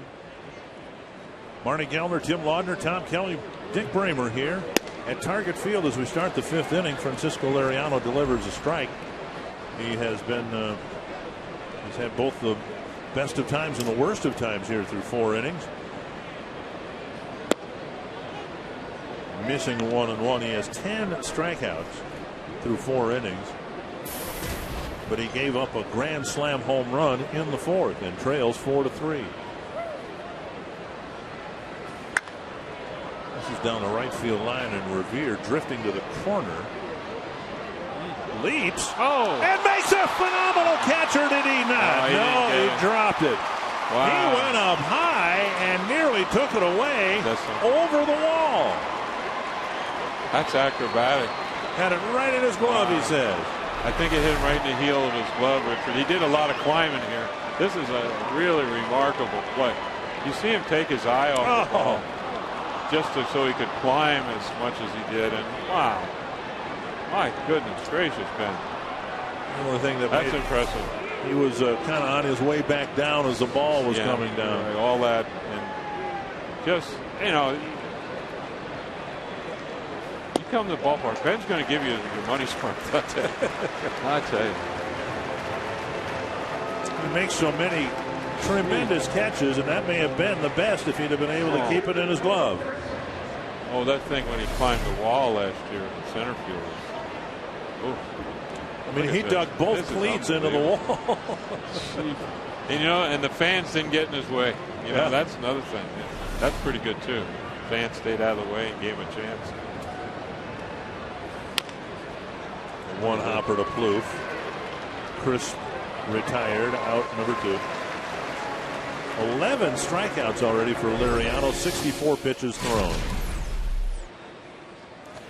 Francisco at his best when he's got the fastball, he's got the changeup working, and he's got the slider working.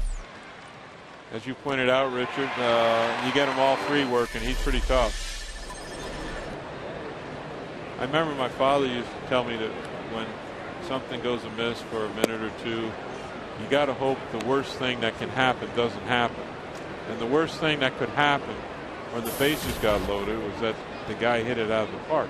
That's the worst thing that can happen. There's nothing else that could be any worse than that. And a guy hit it out of the park.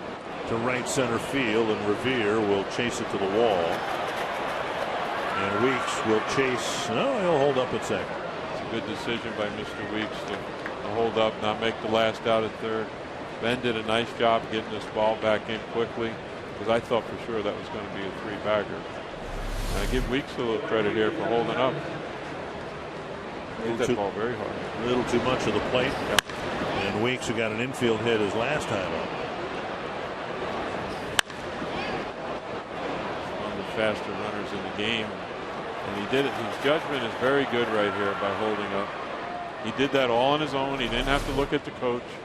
And this is the kind of thing that we stress to our younger people, to do it on your own. You don't need a coach to help you to whether to go to second or third. The play's in front of you. You can recognize it yourself and make your own decisions. This is all part of being a baseball player and not a robot and having somebody telling you what to do. So I give Mr. Weeks a lot of credit there. That's pretty good. 1-0, slider up high to Reddick, who's gone down on strikes twice, both times swinging. Yeah, he's had a tough time, especially with the slider. He hasn't had really any good swings at it at all here tonight so far. A fastball up 2-0.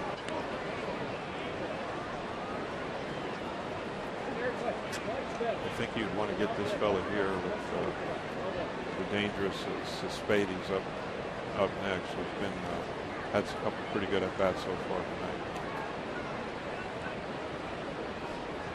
tonight. 2-0 to Reddick. Oh, hit a long way, but it's very foul. Whatever he got, he was waiting for. Yeah, the fastball. He's in a bad position. The pitcher gets out of position, the hitter gets in position. So Frankie falls behind 2-0. Has to come because he really doesn't want to face the next fellow if he doesn't have to. And so he throws the fastball, and Reddick is ready for it. Now we'll see. And now 2 strikes. Another fastball. If anybody would want to make a friendly wager here on this next pitch. Slider down and away, maybe? I think that's pretty good. Significantly, Liriano has thrown just 71 pitches, 50 of them for strikes, and he has 11 strikeouts. Career high is 12, Richard. And the club record again is 17, set half dozen years ago or so by Johan Santana. Now we need to get this fella out right here. This would be the right thing.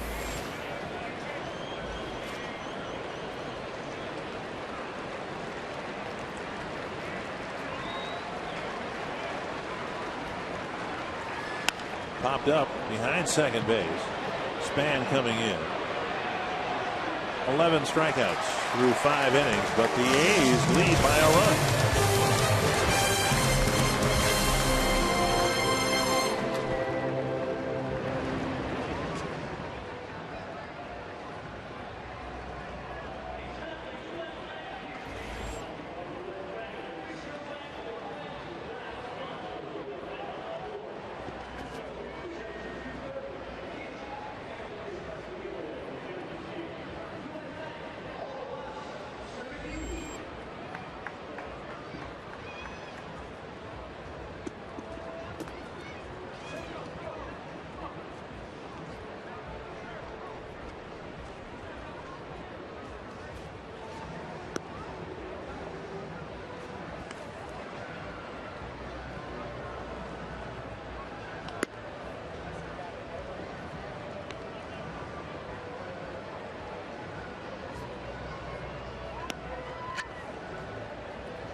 We're back at Target Field and in the Minnesota Lottery Winner's Circle with $100 worth of scratch-off tickets courtesy of the Minnesota Lottery for Noreen Ewald. She's all the way from Charlotte, North Carolina. She and her family, but they used to live in Plymouth. They moved away about 7 years ago. Noreen is celebrating her 30th birthday for the 26th time. And you told me it's your first trip to Target Field. What do you think? It's beautiful. And the tour is absolutely wonderful, but it's just a beautiful, beautiful field. Well worth coming to. From Charlotte, and you watch all the Twins games still out there? All the time. Keeping track of this team? All the time. We have a whole rec room full of Twins. Well, how about lottery tickets and a big circle from TK for your 30th birthday on the 26th time? Thanks for making it so memorable. You're very welcome, Dick and TK. All right, thank you very much, Marnie. Jamie Carroll leading off the Twins' fifth. Strike one, then strike two. Out of center, hit right at Coco Crisp for the first out. Fans, remember that every Saturday you've got the chance to help many local nonprofits and maybe leave as a winner of thousands of dollars. The Split the Pot raffle is at every Saturday home game in 2012, and proceeds will benefit the Twins Community Fund and many other local charities. Call 800-33-TWINS or visit twinsbaseball.com and get your tickets for tomorrow night's game against the Oakland A's. And an added attraction, Camilo Pascual tomorrow before the game will be inducted into the Twins Hall of Fame. Off-speed pitch over, strike one to Denard Span, who's had an interesting night. He singled in the first and was picked off, singled in the third and was doubled off. Then he had the fly ball in center that never really got settled in his glove.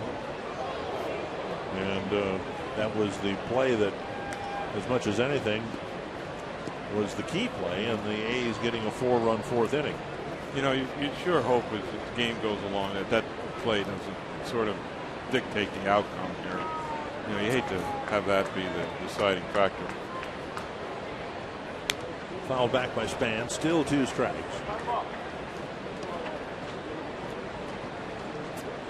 Span has 2 hits. Willingham has 2 hits. Plouffe has 1. Mauer has 1. Johnny Gomes got a big one. He sure got a big one.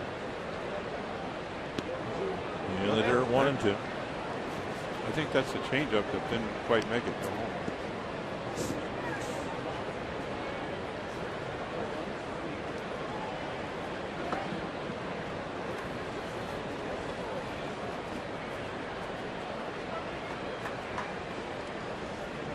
Span chops it to the right side. Weeks with the glove to the glove of Carter, 2 down. Sanford Health injury report, and as the Twins look forward to an improved rotation next year, some steps forward for Kyle Gibson who had Tommy John surgery about a year ago. It's a shame. The young man, let me tell you, this guy's a stand-up guy. He'll tell you, you know, I sort of like Kyle a lot, Richard. I've been around him a little bit, and he's competitive. He wants to do well, and unfortunately he had to have that surgery. And wonderful to see him back on the mound. And we need to get a further update. We need to work on that one. I'll get another update on that. Maybe we'll get a chance to see Terry Ryan and ask him exactly what Kyle's done since that one inning that he pitched. But what a rewarding outing that must have been for him personally, and to get back out there after going through that major surgery and all that hard work. And believe me, it's hard work to get back. 74th pitch for Griffin. 53 strikes so far. Outside to Revere.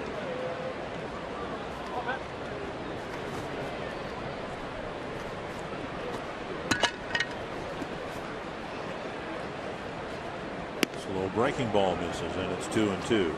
Trying for the back door, didn't quite make it. Ben's having a good at bat here.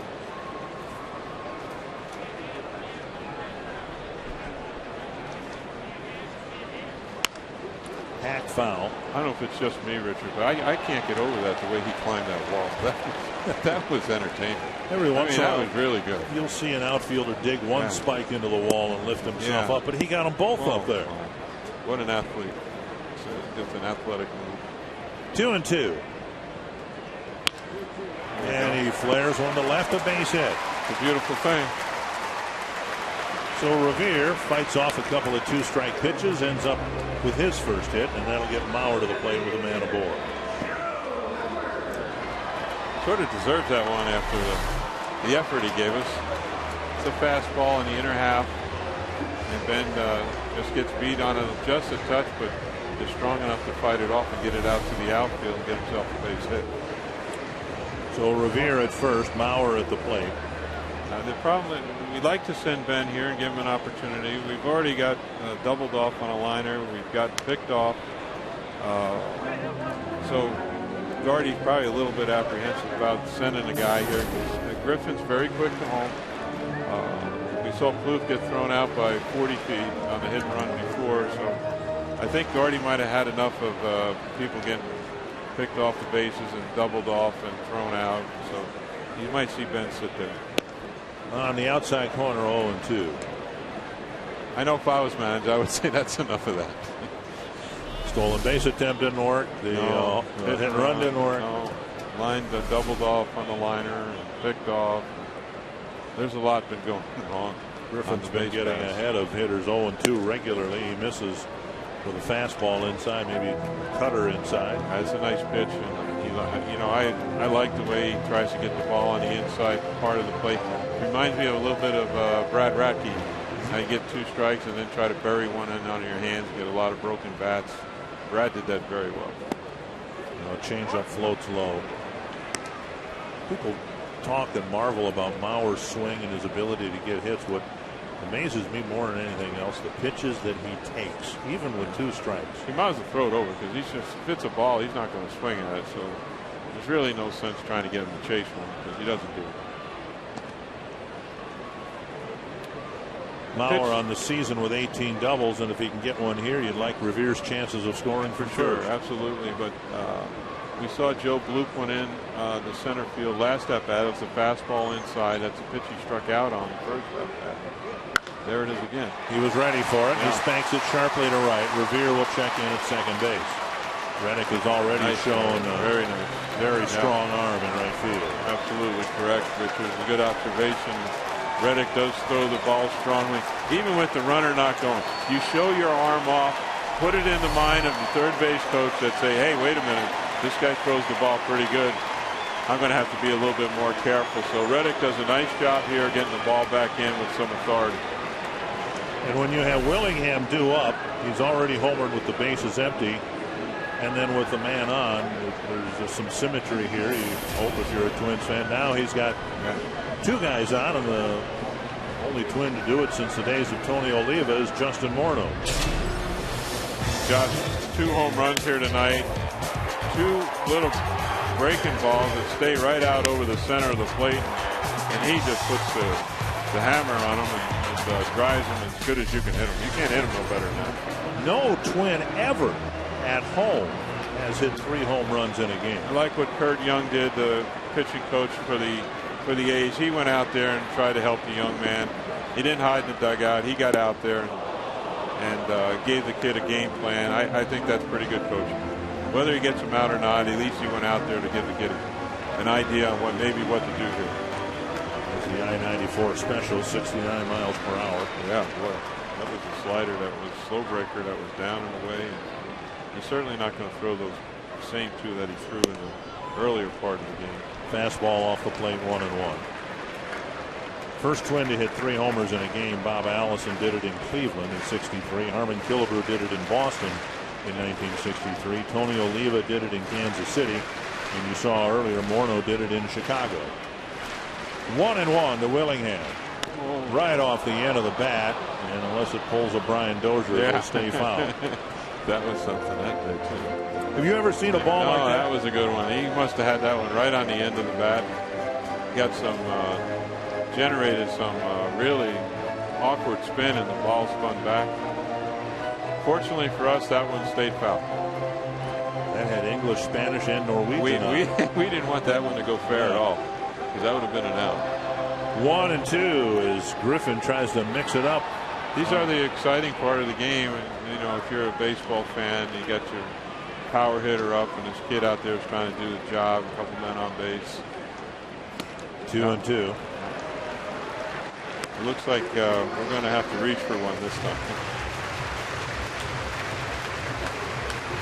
And Griffin wants a different baseball. And it's about time for the bullpen, and I think there's some rumblings down there. Mr. Griffin's pitched, I think, 3 starts, and each start's been 6 innings. So he's probably getting near the end. 2-2 to Josh Willingham.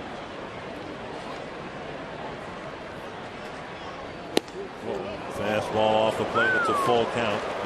Creepers. Ay. He's talking about the pitches Mauer takes. How about this one? Wow. Full count to Willingham. The runners will leave early. Just a nice pitch by the pitcher. He went for the fastball. He went for the 4th spot. He just missed. Got him with the curve. Yeah, it's a slow curveball. So the Twins put together a couple of 2-out singles, but leave them aboard.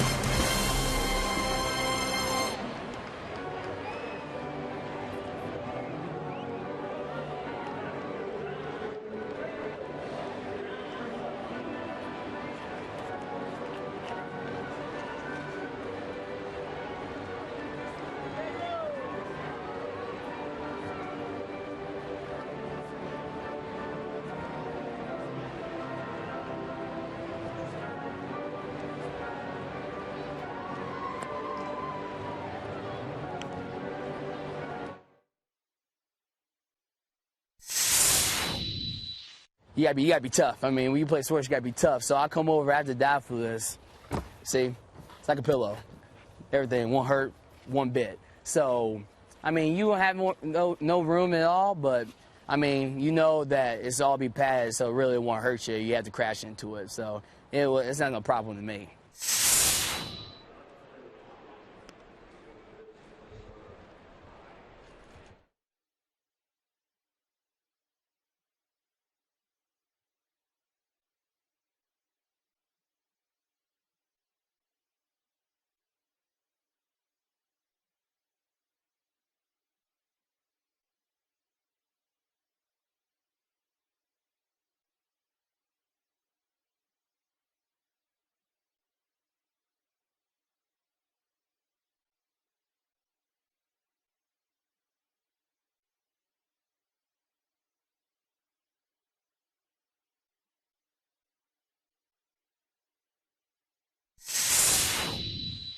you gotta be tough. I mean, when you play sports, you gotta be tough. So I come over after dive flu.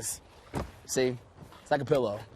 Everything won't hurt one bit. So, I mean, you won't have no room at all, but I mean, you know that it's all be padded, so really it won't hurt you. You have to crash into it. So it's not no problem to me. I believe. First pitch, fastball, strike one from Francisco Liriano. I believe him. Believe him. He convinced me. Wow.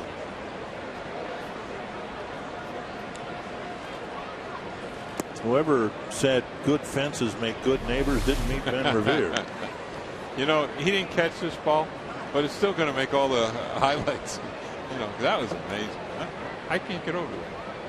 You think I've seen enough baseball to you know, not get too excited about too many things, but that was impressive. Right off the end of the bat, Liriano spins and has time to throw out Cespedes.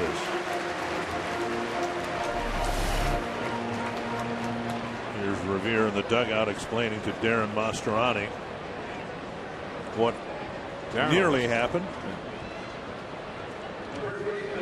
Darren's a go-getter. He ain't afraid to go against the wall either. He'd get up there and get after it. Over the course of the three telecasts that you'll be doing here, I suspect we'll see Mastroianni, and I'm sure when the time comes, I want to ask you about him because I think he's kind of an intriguing player for the Twins. Yeah, he's really picked up his game since spring training, and in big league camp, he really, you know, he didn't have the easiest time. He had a little bit of a rough go, and he got down to the minor league camp and worked extremely hard.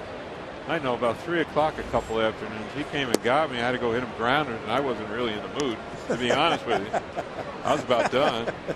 And, you know, from 8:30 in the morning till 3, I was about had it. You know, spring chicken. And here he comes. Him hit me some grounders. Okay. You know, so, but he worked extremely hard and got on. Did some real good job of hitting and playing and got himself back to the big leagues. 80 pitches for Liriano. He delivers a strike on the 3-0 count to Chris Carter. I'm sure Gardy will get all the players back in, especially after the break. He'll get them all back on the field playing as quickly as he possibly can. That's up the line, foul. So Liriano had Carter 0-2 in the fourth inning and lost him to a walk. Now saw Carter get ahead 3-0, and Liriano's come back to get a couple of strikes on it. Johnny Gomes hit the ball in the upper deck or wherever the hell he hit it, Dick. But, again, which was the big blast, of course. But this guy here, he had the at-bat that set all that up. So, you got to give Carter a lot of credit for getting on base and having a professional at-bat. 3-2, one gone. Here in the top of the sixth. This is the same fellow last year, didn't he? Dick had all the problems. Yeah, he came long out, hitless streak back and forth. He was 0 for like 900 or something, and he stayed with it. He kept his head up. He kept battling, and look at him now, hitting number in the 5-hole here in the big league game, Minneapolis, Minnesota. Pretty good. 3-2 again to Carter, and came back to get him. Well, Liriano's had two very interesting plate appearances with Carter. Had him 0-2 and lost him to a walk. Fell behind 3-0 and ended up striking him out. And this is a fastball that's on the inside. 2 gone in the sixth. AT&T trivia with a look at the A's dugout. Chili Davis in the center. Who are the 3 Oakland players to hit 3 home runs in a game against Minnesota? Oh, I can give you 2 of them. I can give you the third one because I got the media guide opened up to the right page, but 2 of them I remember. Chopper to Dozier and Gomes, who put the first pitch into the upper deck in the fourth inning. Ground first pitch here in the sixth.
We're into the Coors Light 6th inning of the Coors Light Freeze Camp.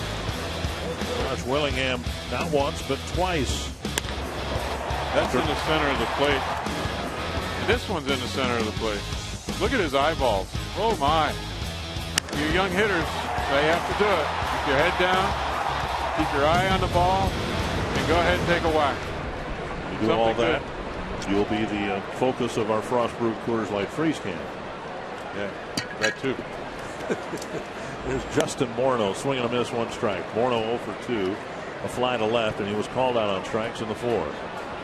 Mr. Griffin out there for another inning, trying to get that 6th inning going, but I see the bullpen's getting activated as well.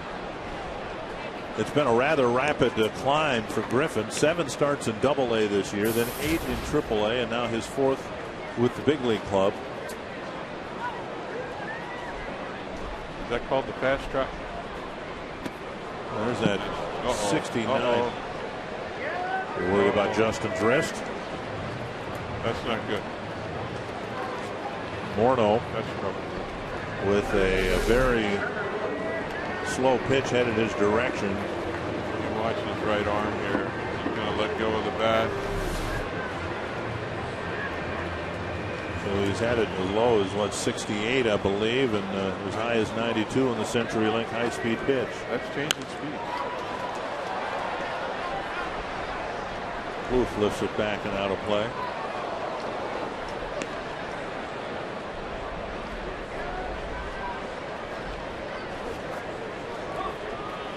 Richard, that wasn't good.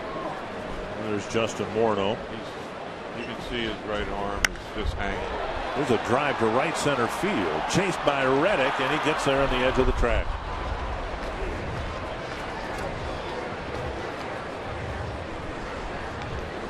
Two down. Let's go back to strike 3 on a slow curve from Griffin.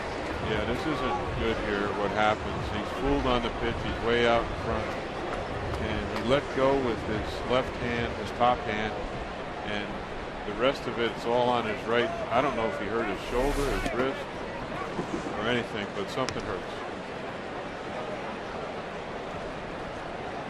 So 2 down in the 6th, and here's Dozier. A fly ball to center and a walk. Grounded to short. And Hicks fires across, and a 1-2-3 6th inning for A.J. Griffin.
Grand Casino story of the game tonight centering around long balls. Josh Willingham's solo home run in the 2nd put the Twins up 1-0.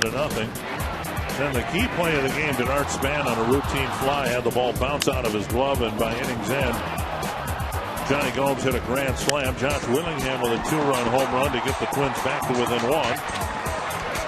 And that is where we are as we begin the 7th inning now, with Francisco Liriano having tied his career high with his 12th strikeout. The pitch to the bottom third of the A's lineup. Half swing and ball one to Derek Norris, who was struck out and bounced to short. Then Brandon Inge and Brandon Hicks.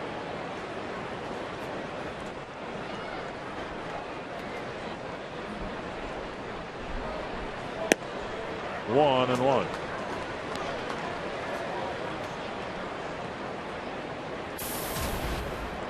All 4 Oakland runs in the 4th inning on the Gomes grand slam.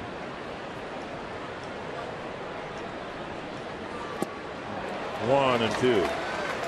Honestly, have you ever seen so many swings and misses?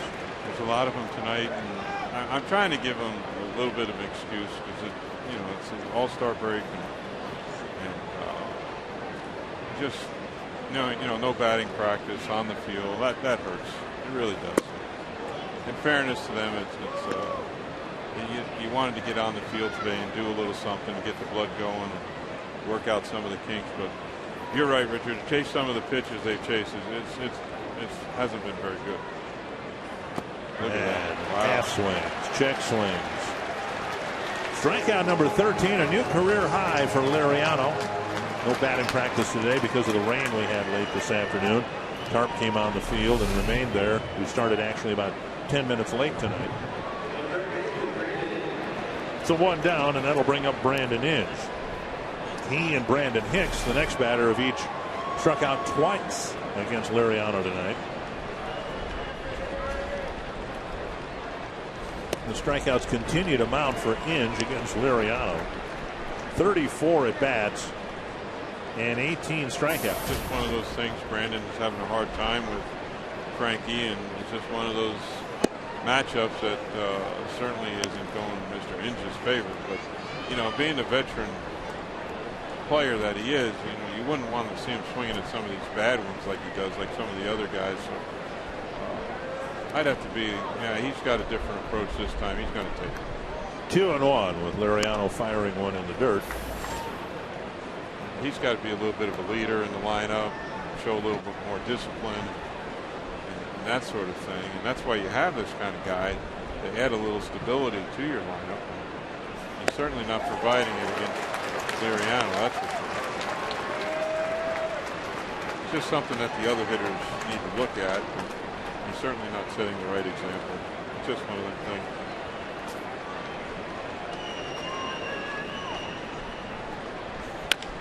And he puts it in play. Liriano fields his position. Nice. Over to Morneau, out number 2. To our AT&T trivia question, I actually was there for all 3 of them. 3 of the more obscure players to have hit home runs against the Twins. Not so much Dave Henderson, but Ernie Young and Geronimo Baroa. My goodness. We lost our focus on after we got McGuire out. We got him out once or twice. And right. We got Canseco out once or twice, and Barney Lansford and Steiny, and so these other guys ambushed us when we weren't paying attention. That's what happened. Inside to Hicks. I think Baroa had a few good years where he knocked quite a few over the fence. Right. If I remember correctly. 1-0. But that game that Henderson hit the home runs, as you pointed out, Richard, that was one of the better games in Twins history in my mind. Where Harper hit the 3-run homer right in the 7th or 8th inning, whatever it was. And I thought that was one of the big games for us that year. Hayes hit 5 home runs 91. against the Twins in 91. Yep. Swing and a miss, 1 and 2. Frankie's got it working again. The ball's down in the zone. They're beginning to start chasing these low ones again. And that didn't work for them the first couple times around, and I don't see it working now either. His 98th pitch. Taken for a ball. Slider. Good take. This is Frankie's bread and butter. We all know it. It's a slider. That was a change. Excuse me. 89. Do you think that was a slider that backed up? I don't know. 89. 5 strikes brought to you by Carrier. There's a change. And now it's 3-2 to the number 9 batter. I don't know. That's a little hard.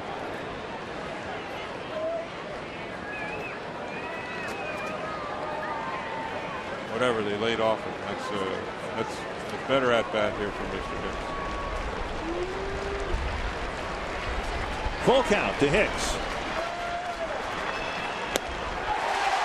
Francisco Liriano with 14 strikeouts through 7 innings. But Oakland leads 4-3.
Minnesota Twins baseball on Fox Sports North is brought to you by McDonald's. Get a freshly brewed cup of premium roast coffee from McDonald's. Any size is just $1. And by AT&T, the nation's largest 4G network. AT&T. Rethink possible. Well, an interesting night at the ballpark to be sure. Francisco Liriano with 14 strikeouts through 7 innings, but the Twins are down a run, and now the Twins get into the Oakland bullpen. And Liriano sitting by himself as if he's going to go back out there for the 8th inning. Yeah, what, we just broke the 100-pitch barrier, Richard? Is that where we're at? I think we're just a tick or two under that. Okay. Sean Doolittle is the new Oakland pitcher. And if you're wondering, where do the A's get these guys? Well, Sean Doolittle at one point was the top first base prospect for the A's. Wow. And they converted him to a pitcher, and good for him. He's up here. Through strike one. Takes strike one. Yeah, 14 2/3 inning, 12 hits, 4 runs, 4 earned. He didn't hit anybody yet. Hadn't given up a home run. He's got 3 walks in 14 innings. Not bad. Look at the strikeouts though. 24. That's 2. Oh my. That's striking him out. And he's got Butera, Carroll, and Span waiting for him here in the Twins' 7th inning. 1-1. Bob Melvin got his 6 innings out of his starter. Now he's going to try to put it together. We all know the bullpen is well rested. They had their 3-4 days off, and they should be ready to come out firing. So he's going to use them all, especially for the next 3 innings anyway. 1-2 to Butera. Got a piece. Butera 0 for 2. Carroll 0 for 2. Span 2 for 3. A.J. Griffin gave the A's a quality start, giving up 8 hits, 3 earned runs. Perkins warming up in advance of the 8th inning. And now 2-2.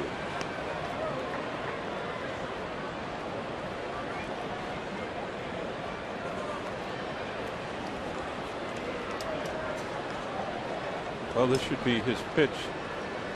2-2. It's a fastball. 95 on the gun. And another strikeout. Pretty good.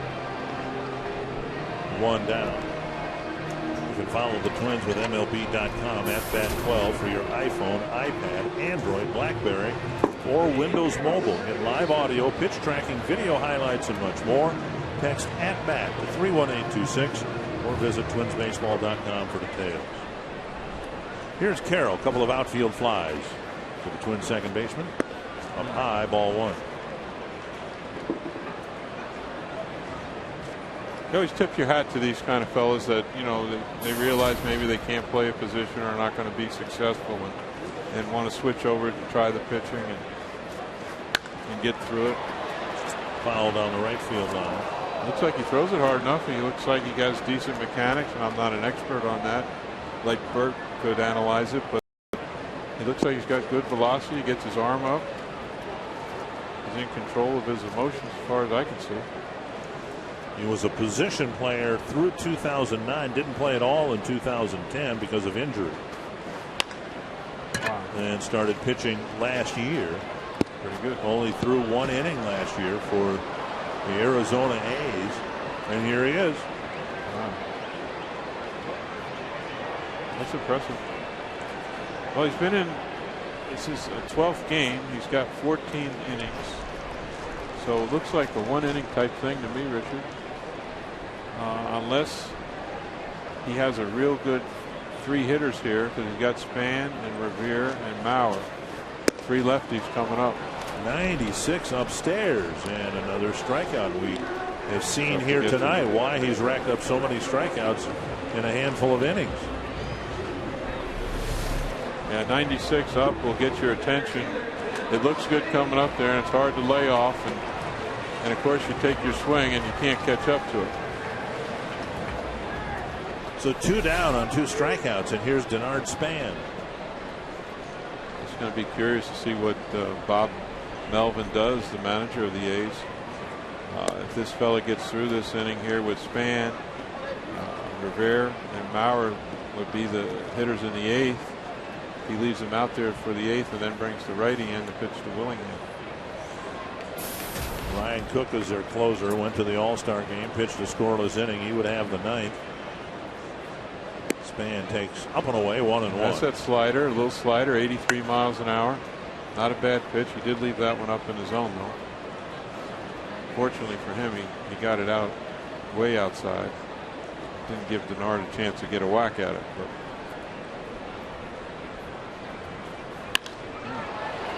backhanded nicely by Weeks. And he throws him out. A good play by Jemile Weeks.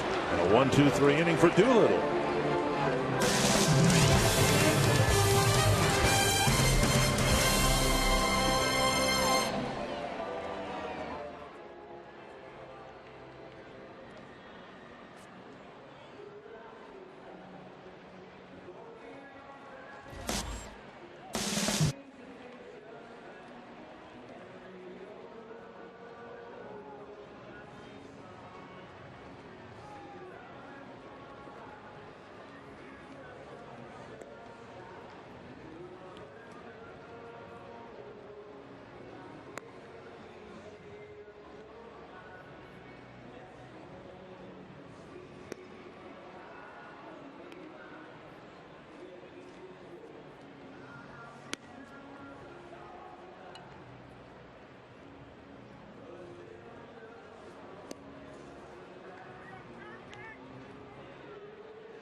Twins and Athletics on Fox Sports North, presented by Subway. Nick Bramer and Tom Kelly up in the booth here with the A's in front 4-3. Going to the 8th inning, Francisco Liriano out there for the A's. He has 14 strikeouts through 7 innings, and if he were to strike out the side, something he's done already twice tonight, he would tie the club record for strikeouts in a game with 17. Johan Santana about 5 years ago did it against the Texas Rangers, and he did it in just 8 innings. There's a first pitch strike. Good start to Coco Crisp.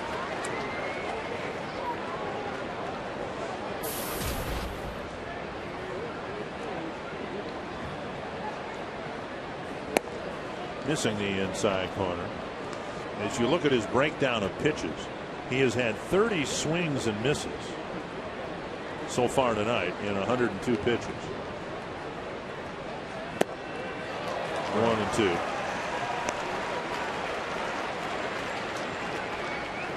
Mostly fastballs. The breaking pitch is the slider, and the off-speed pitch listed there is a changeup. Drew's going to do a good job with that.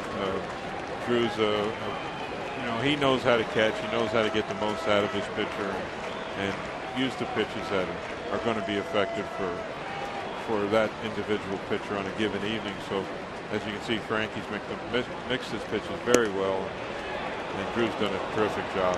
Unfortunately, he had that one small bump in the road. It ended up a big bump.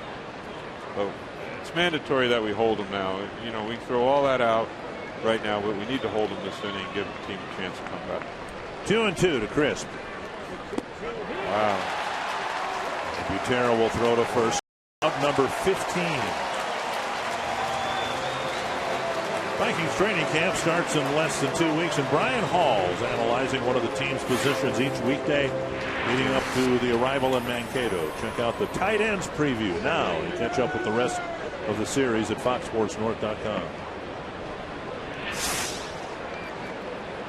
I don't want to sound an alarm here or anything, Richard, but I watched Morneau throw the ball when Drew threw it down to first, and Justin threw it to the short side. It wasn't very pretty. So it's something we'll keep an eye on. Hopefully it's not anything too serious. Well, he'd be due to hit fourth in the 8th inning. Curious to see what happens. Up high, 1-1. Hope I'm making more of it than what it is. Only 4 hits for the A's. Weeks has 2 of them. An infield hit and a run scored in the 4th. And he cracked a double to right center field with 2 gone in the 5th. He's picked his game up since that first at bat where he struck out, and had 2 real good at bats since. Well, fans are into it. Whenever a count goes to 2 strikes here in the top half of the innings, fans really from the very beginning kind of sensed that this was going to be a special night. It's been an exciting evening for the fans, and they've been into the ball game. It's a good ball game for the most part. Frankie's got his numbers way up there, and the fans are rooting for another K to go up on the board. Oh, a little pop up to short center. Carroll hustling out, makes the catch for out number 2. And that'll bring up Reddick. The next Crystal Farms Kids Day is Sunday when the Twins host the A's. You can get to the game early for Kids Day autographs and free string cheese, courtesy of Crystal Farms. After the game, kids can run the bases on Target Field, presented by Gillette Children's Hospital. Tickets and more details available on Sunday's Crystal Farm Kids Day at twinsbaseball.com. 2 gone, and here's Josh Reddick to the backstop. Sure, Mr. Reddick wasn't too happy to see Frankie back out for another inning. Got him twice, looking pretty feeble in striking him out in the 1st and the 4th, and then Reddick hit a fly ball to short center in the 5th. So for sure Frankie'd be out there by the 8th for sure. 110 pitches for Liriano. And a foul. That one stayed up a little bit. The ball down.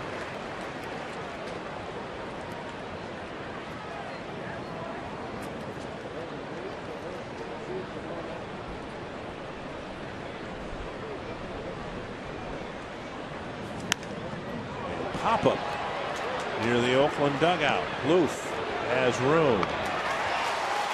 8 innings for Francisco Liriano with 15 strikeouts. And he has a 1-2-3 8th inning.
The Twins are looking for some offense as we hit the bottom of the 8th inning. Minnesota trails Oakland by 1. We hope you'll stay with us after the game as our coverage will continue on Twins Live, presented by CenturyLink. Tonight we take a look at Francisco Liriano in his best start of the season so far. What has been working for him and how he's been able to go so deep and be so effective against Oakland. Plus, we'll hear from Ron Gardenhire, and we'll head on the field for our instructional after the game. This will be Kevin Gorg and Tim Laudner hitting off the tee. Tim Laudner will show us the effectiveness, big league hitters, how they use the tee to their advantage. It's something we do every night after a home game, put our experts on the field to help explain the game a little bit better, and it's coming up tonight again. Dick? All right, thank you, Marnie. We'll look forward to that. Ben Revere leading off the 8th for the Twins, and he takes inside ball 1. When the Twins swept the A's here back in late May, their first 2 wins were registered with runs in their last at-bats. A couple of runs in the 8th to win the opener. Revere bunting it high in the air, and Carter makes the catch. That wasn't pretty. So Revere tried to bunt 1 away. Now, if we get a chance to look at this again, Ben bunts this ball in self-defense. He's thinking about laying it down, and the pitch is way inside, and he almost has to bunt it in self-defense here. Hey. Watch this. Boom, boom, boom. Ow. Off his chin. He caught it. So 1 down, and here's Mauer, who has 2 hits. The other win against Oakland was the 3-run walk-off home run that Willingham hit against Fuentes. 1 strike to Mauer. 2 more hits for Joe. And an average now at .330. Oakland pen is going. Right-hander down there. I can't tell. Probably Balfour. Thank you. And another called strike 0-2. Confirmation that it's Balfour. The at-bat just getting started. The Oakland outfield, of course, playing very deeply. Thank you. And I think Frankie's night is done, Richard. And Burton is in the pen throwing as we speak. Breaking ball wide of the plate, 1-2. But the most important thing that's happening right now is seeing to get Joe Mauer on base and give the Hammer a chance to do.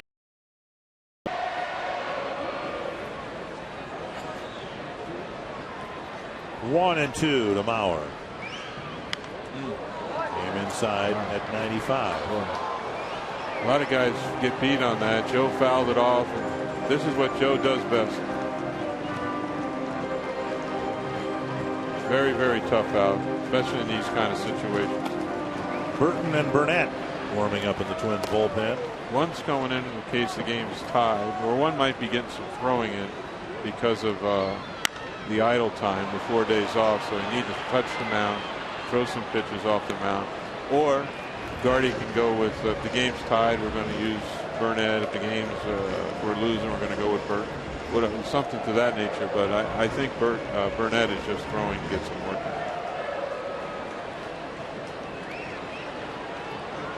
Another 1-2 to Mauer. Wow. To right center field, and Reddick glides over to make the catch.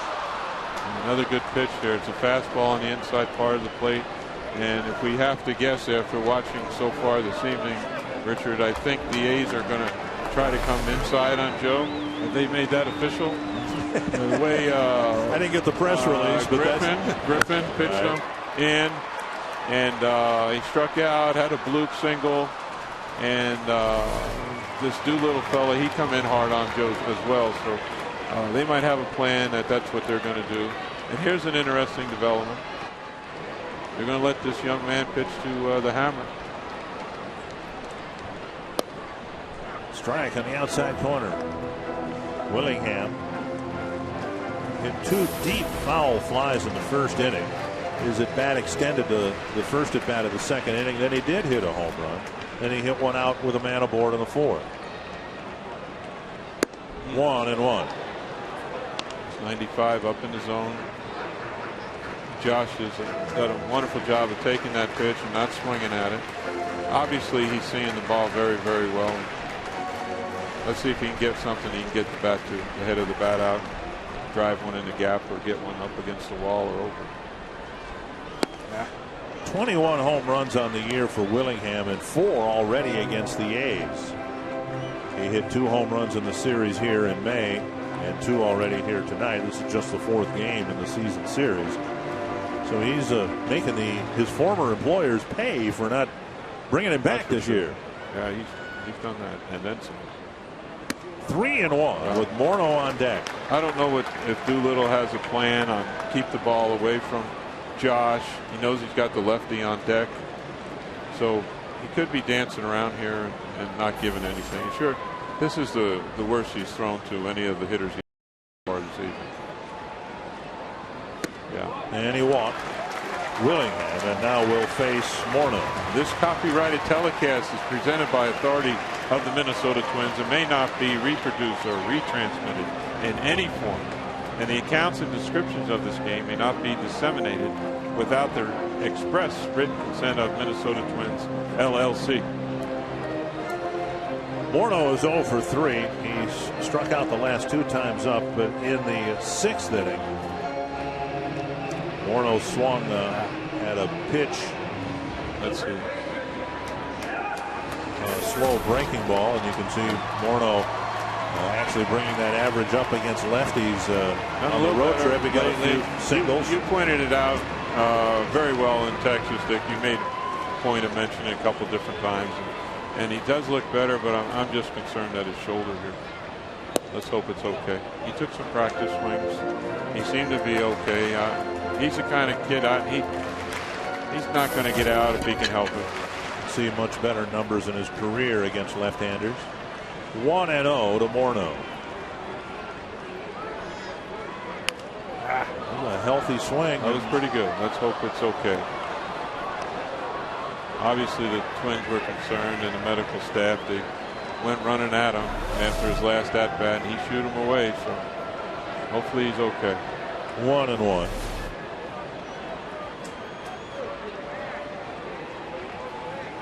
Slash foul against the tarp area. 1-2. You don't think he's going to throw anything besides that fastball, do you, Richard? I gave up guessing. I know what you're saying, and I agree with you. You never know what's going to happen in this day and age, but you have to think you stay with the fastball. Yep. Morneau flips another one foul. Justin's doing an excellent job of trying to hang in there. These are coming up there, folks, about 94, 95 miles per hour. So you have to be ready. You have to be short. You have to be quick with your swing. And Justin's been hanging in there better lately against the lefties. He needs a big battle right now. Big battle. Come on, hang in there. 1-2. There's a ground ball down the line, a base hit. Willingham will round second and go to third. Morneau digging for second. Johnny Morneau to second, and Willingham at least fainted towards home plate. Gomes just stood out there holding the ball for a while.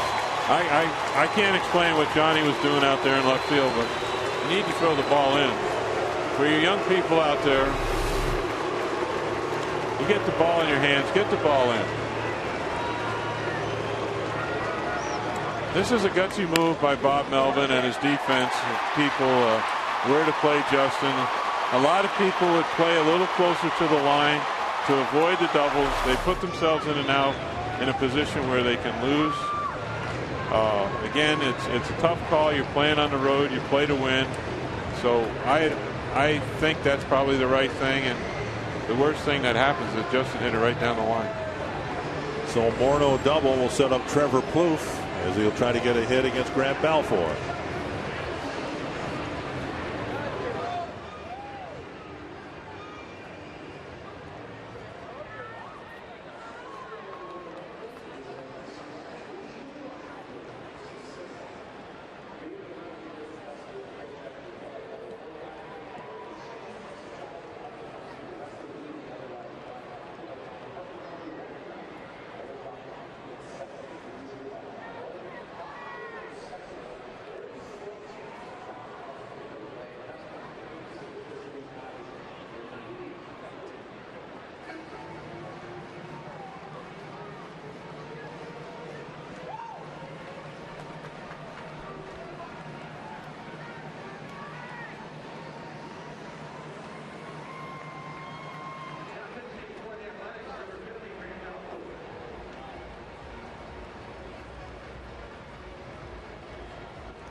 It's 4-3 Oakland. Justin Morneau extended the Twins' threat here in the 8th inning with a double down the left field line. Unfortunately, we have to watch Johnny Gomes out here again. And he about gave us a chance to go tie the game. And for some reason, he hesitates. He needs to get this ball into second quickly, and he didn't do it. Now, he's worried about the runner going to third. If the runner is running on the pitch, like a hit and run type thing where he's going, now you have to worry about it. Because if you do throw it to second, he may just keep going. If something funny happens at second, he may score. But Josh Willingham is not the fastest runner that we've seen. And he certainly wasn't running on the pitch. So there was no reason for the left fielder to hold on to the ball. He just should have thrown it into second. Keep the winning run from advancing, and there's an old theory, you know, you knock in 2 or 3, you might let in 2 or 3. So sometimes it doesn't work out. Well, you saw Mr. Balfour can pick them up. You saw Balfour's numbers, a very stingy opponent, batting average sub 200, just 3 home runs allowed, not many walks. So Plouffe comes up with the tying run at third, the go-ahead run at second. Balfour, who can still bring it in the mid-90s. He's had a wonderful career. He's had a couple operations here and there, and he's really bounced back and done a nice job for himself. Oh, Plouffe takes a strike on the outside corner. A little cut razor blade there, wasn't it, Richard? The ball darted on towards the outside. There's the tying run, and in the background behind Steve Little, Justin Morneau represents the go-ahead run. It'd be nice to see Steve wave Justin around here with a little base hit to right central.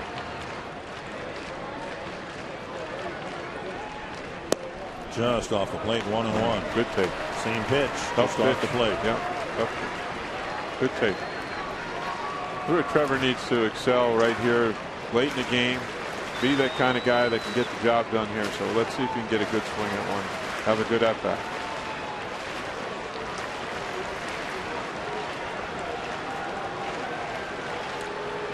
Next home run would be his 20th. Fastball off the plate. Another good take. So a cutter or a slider, upper 80s, and then a mid-90s fastball. Yeah, absolutely. Away is where you want to be. You can see Balfour's trying to hit that 4 spot down and away. He's been pretty close with it, obviously, and he's done a nice job, as we said earlier, for the A's. Tapper. Oof. That's that little razor blade. Little razor blade. It stayed over the center of the plate. Grant knows he probably misfired a little bit on that one. He put that one in a spot where Trevor could have got the big part of the bat to it. He's got to shoot for the 4 spot again, I think, Richard. That looks like where they want to throw it. Come on, Trevor. 2-2 to Plouffe. And now a full count. Very nice. First base open and Dozier on deck.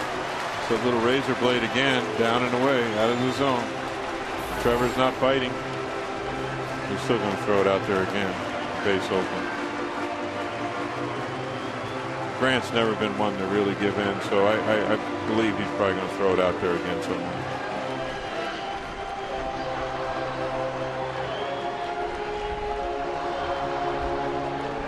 Sometimes if you throw it 94, 95, doesn't mean you're going to challenge the guy and throw it down the center of the plate. And Grant, I think, is that sort of that way where he'd rather try to dance on the outside part of the plate here than throw it down the middle.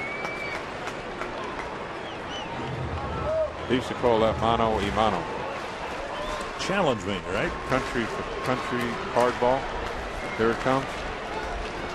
Well, he's not from our country. No, Australia. 3-2 to Trevor Plouffe. Yep.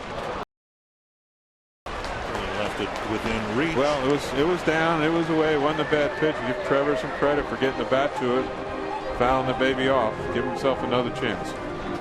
Tough pitch. Norris goes to the mound. It took a while to get to that cutter. I'm sure Mr. Norris called for the fastball. You're throwing at 95, you know, how much you got to throw. You know. So the catcher says, give me the fastball. And I know Grant's pretty good. He's not going to do that. He's going to aim for the black on the outside.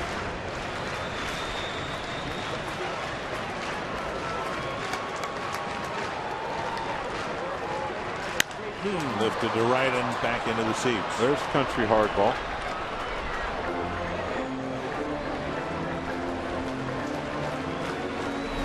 A couple of 2-strike fouls by Plouffe. Good swing. I think they're trying to pitch him down and away. Trevor's seen enough of him now. Hopefully he can get the good part of the bat to one here. How many's that? 7? 7 pitches? Yep. Another 3-2 to Plouffe. Liner to Weeks. Great at bat by Plouffe, but he lines it to the second baseman. And the Twins leave Willingham and Morneau in scoring position. Stay tuned for the Gander Mountain weekend weather update for Twins territory.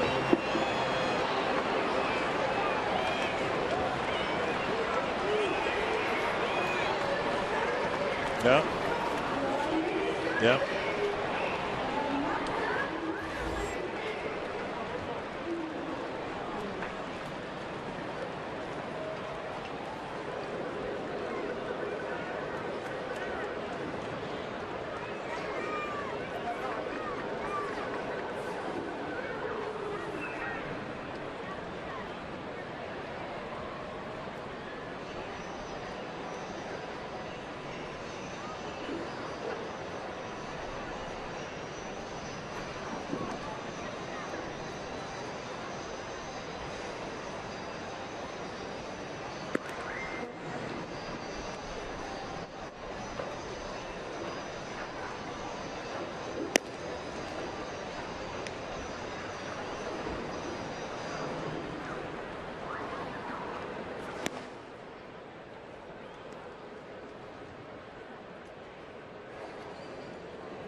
Been an interesting ball game. Francisco Liriano checked out after 8 innings in 15 strikeouts, but the A's got a hit, an error, a walk in front of a home run by Johnny Gomes.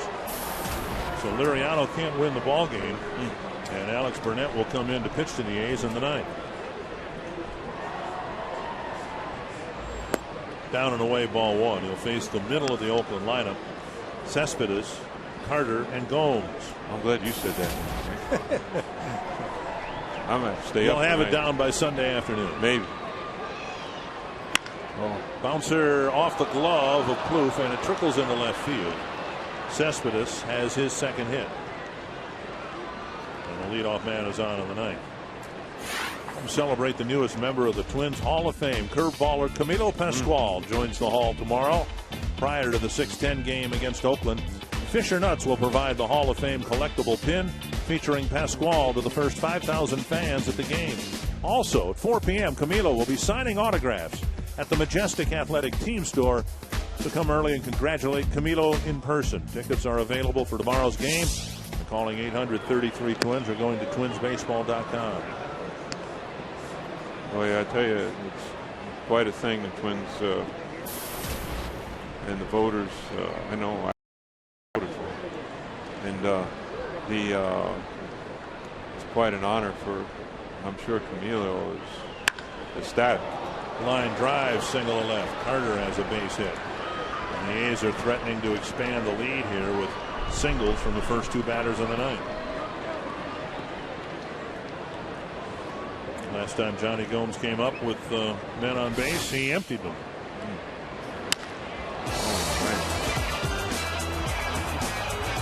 no chance of Johnny bunting here, is there?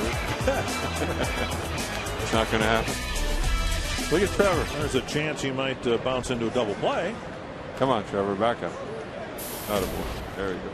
Johnny Gomes has had 150 at bats and hasn't grounded into one double play yet. Big inning here for Alex. We've got to hold him, give ourselves a chance. And Butera will go to the mound. Might have been a little crossed up there. Yeah.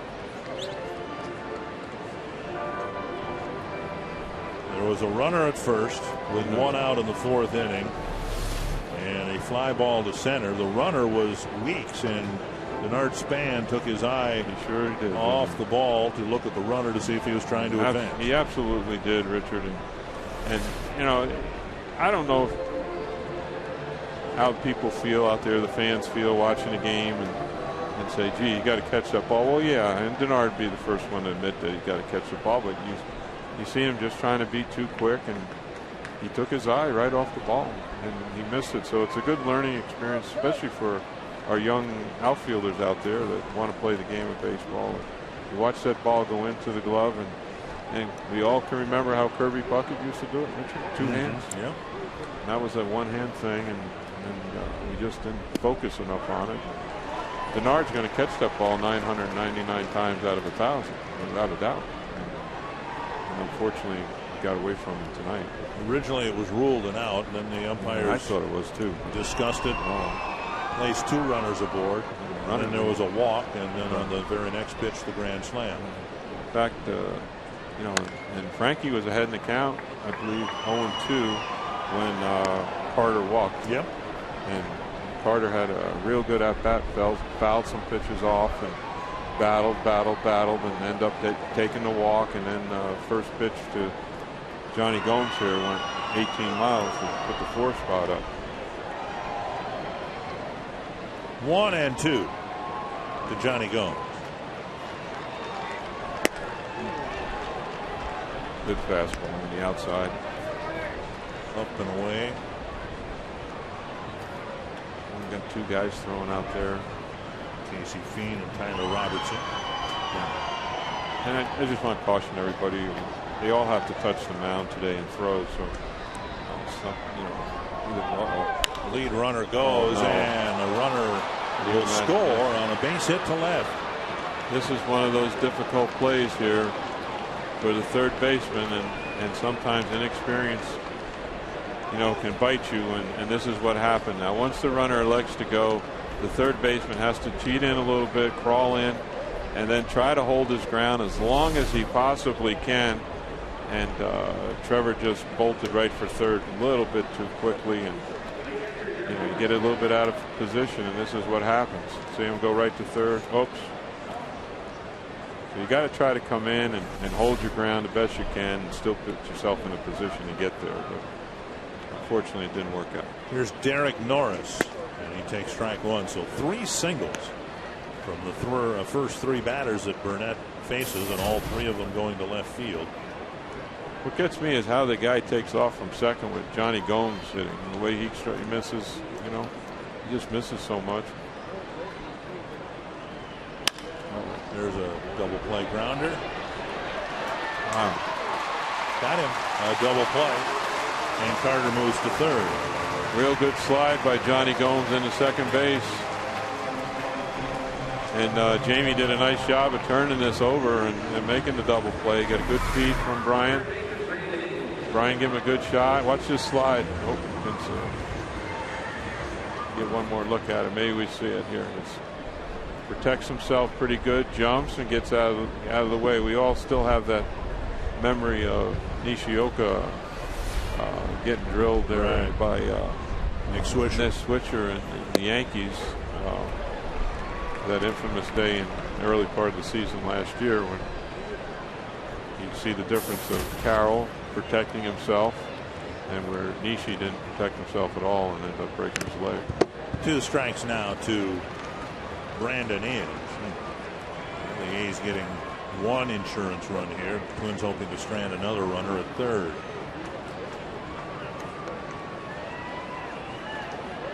The All-Star closer Ryan Cook warming up.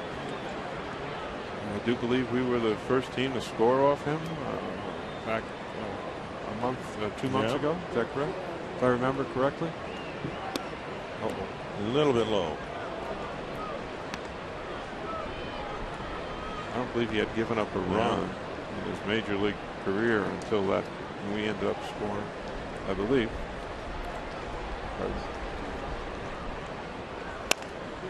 And a foul line to first. Mr. Inge trying to hang in there the best he can, but he's had a real tough night.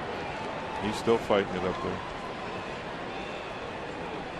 Alex done a nice job for the Twins out of the pen, as the whole bullpen. They've been magnificent out there, Richard. I know we haven't gotten a chance to talk about it, but boy, oh boy, they've done a nice job. Fouled away again. Collectively as a group and individually, you know, it's all part of it, but boy, they've done a nice job of picking up the starters and pitching and giving us added innings. Wonderful job. Burnett trying to finish off Inge. Missed the inside corner. 94, that's a real nice sinker.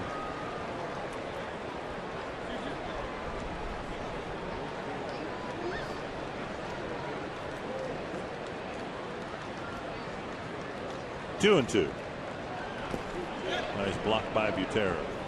That's that little breaking ball that Alex is starting to throw recently, and it's turned into a real nice pitch for him. Slower breaking ball, about 79, 80 miles an hour. Gives him a little more deception, change speeds. To center, and that'll drop for a hit. And the A's add two more, at least here in the ninth. Yeah, this one stays up a little bit. It just stays up out over the plate, and Inge reached out one-handed and just got enough of the bat on it to get it out, or should I say serve it out to center field. So Ron Gardenhire coming to the mound. Burnett faces five men, four of them touch him for a single.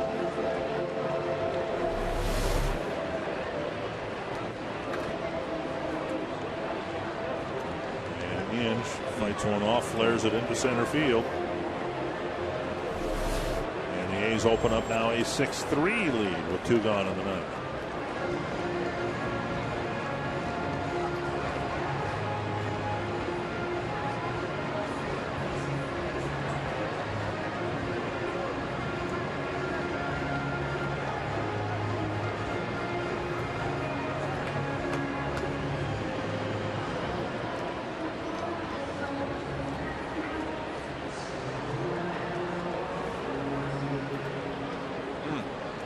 That's too bad.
It's 6-3 Oakland. Two very huge runs for the A's here in the top of the ninth inning. And Casey Fiend will come in and try to get the Twins off the field in the top of the ninth. The little ground ball that got through the infield on us. One hit off Trevor's glove to start the inning, and then when the runner started at second, and Trevor bolted to third, and that one dribbled through. That didn't help, and Brandon Inge just sticking the bat out and serving one into center field. Casey's Fiend, thank you.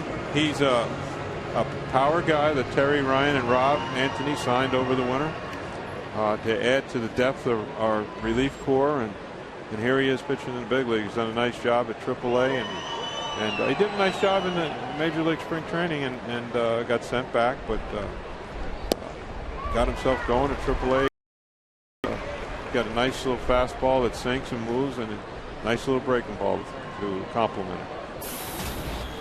A swinging strike to Hicks, who struck out 3 times against Francisco Liriano.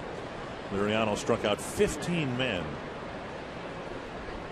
matching a Major League high for the season. Chris Sale and Max Scherzer each had 15 strikeouts earlier this year. That's a lot of strikeouts. It's impressive. 2 breaking balls so far here to Mr. Hicks, who's having a little bit of tough time negotiating the bat head to the ball. 2 strikes. Uh-oh. And he takes a fastball down the middle. So Fiend comes in and takes care of matters on 3 pitches. The Twins got some coming back to do.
Let's take a look at our Jimmy John's delivery of the game. It comes from Francisco Liriano, who went deep into this game. 8 innings tonight, the most he's pitched this season, and a career-high 15 strikeouts. Liriano gave up 4 hits and 3 earned runs on a grand slam from Johnny Gomes. The 15 strikeouts is a career high.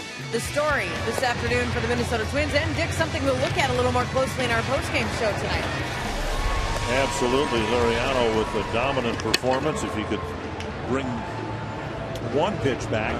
The walk, yeah. The walk was harmful. And I give Carter a lot of credit. He had a good at-bat. You know, give the hitter a little credit every now and then. He did have a real good at-bat. Well, this young man went to the All-Star game, the lone representative for the Oakland A's, Ryan Cook. The Twins did hang a couple of runs on him and a loss, a blown save, a whole shooting match in the opening game of the last series Oakland played here. But as you see from the numbers, he's done a very good job. The surprise was that Cook was the All-Star selection. His numbers good, but he hasn't even been the closer full time for the Oakland A's. Balfour has 7 saves. Fuentes had a couple of saves. And this young man has pitched very well and pitched well in the All-Star game Tuesday night, a scoreless inning. And Gardy's going to march up the pinch hitters. Alexi's going to be first, Casilla for Dozier, and then we're going to have Domit. I call him the Big D. I always say it wrong. Casilla hitting for Dozier, who'd gone 0 for 2 with a walk.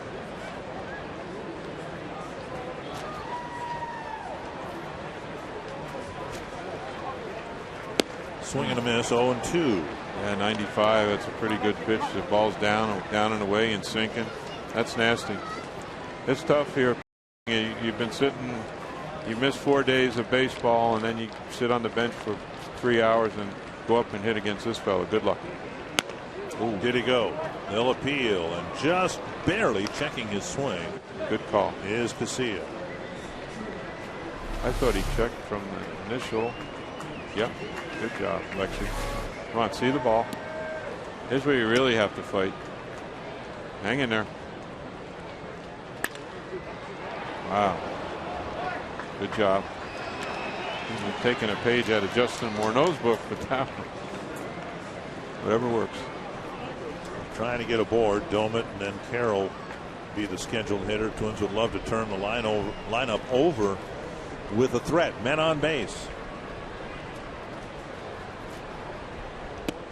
Bent a breaking ball over the outside corner. 1-0. That's a nice pitch, 85 miles per hour. I guess we'll call that a slurvy type pitch, Richard. Slider. That's a nice pitch. It really surprised everybody, I think. Right on the back door. Wow. Tip your hat. So one down. Casilla now 1 for 5 as a pinch hitter. Ryan Doumit left on the bench because the Twins had Butera catch Liriano, and that meant Joe Mauer would be DHing. So Doumit takes strike 1. This young man, Cook, can run it up there 95, 96. Painting the outside part of the plate.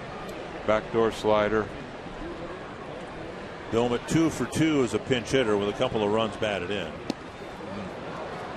Slider 86. 0-2.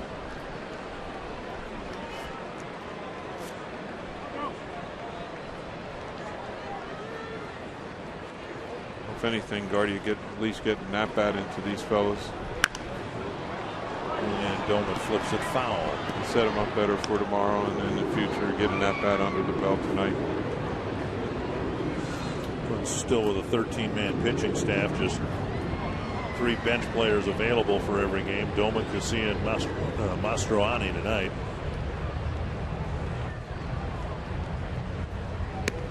Tried the same pitch and he just left it outside a little bit. You're absolutely correct, Richard. He tried for the backdoor breaking ball again, but it didn't quite get there. A good take by Ryan.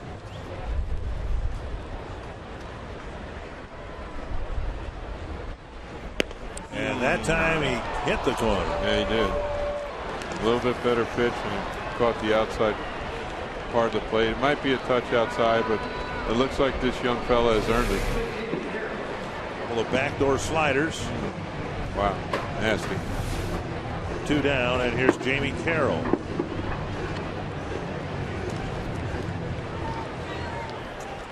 Carroll is 0 for 3. A couple of flies to center and a strikeout.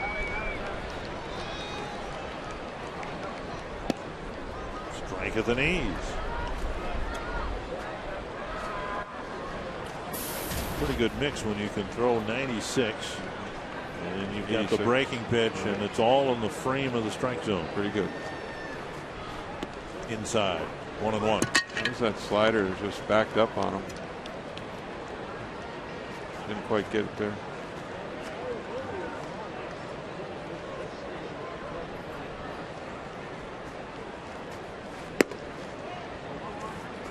Fastball, crackling fastball. Isn't that what they call that? That one made a noise, didn't it? That Catcher crackled a caught little that bit. ball. Yeah. Catcher tried to pull it down. 2-1. Mr. Norris. Bouncer left side. Routine 2 hopper for Inge, and the A's beat the Twins for the first time in 2012. A couple of insurance runs in the ninth. But Kevin Gorg, a big swing by Johnny Gomes against Francisco Liriano, who otherwise had a really good night tonight. Yeah, he certainly did. We're going to break it all down on Twins Live. Liriano, a career-high 15 strikeouts. Josh Willingham, a pair of home runs. He now leads the team with 21. We'll hear from Ron Gartmeyer. And Tim Lauder will put you on the field and teach you how to hit like a pro. It's coming up next on Twins Live.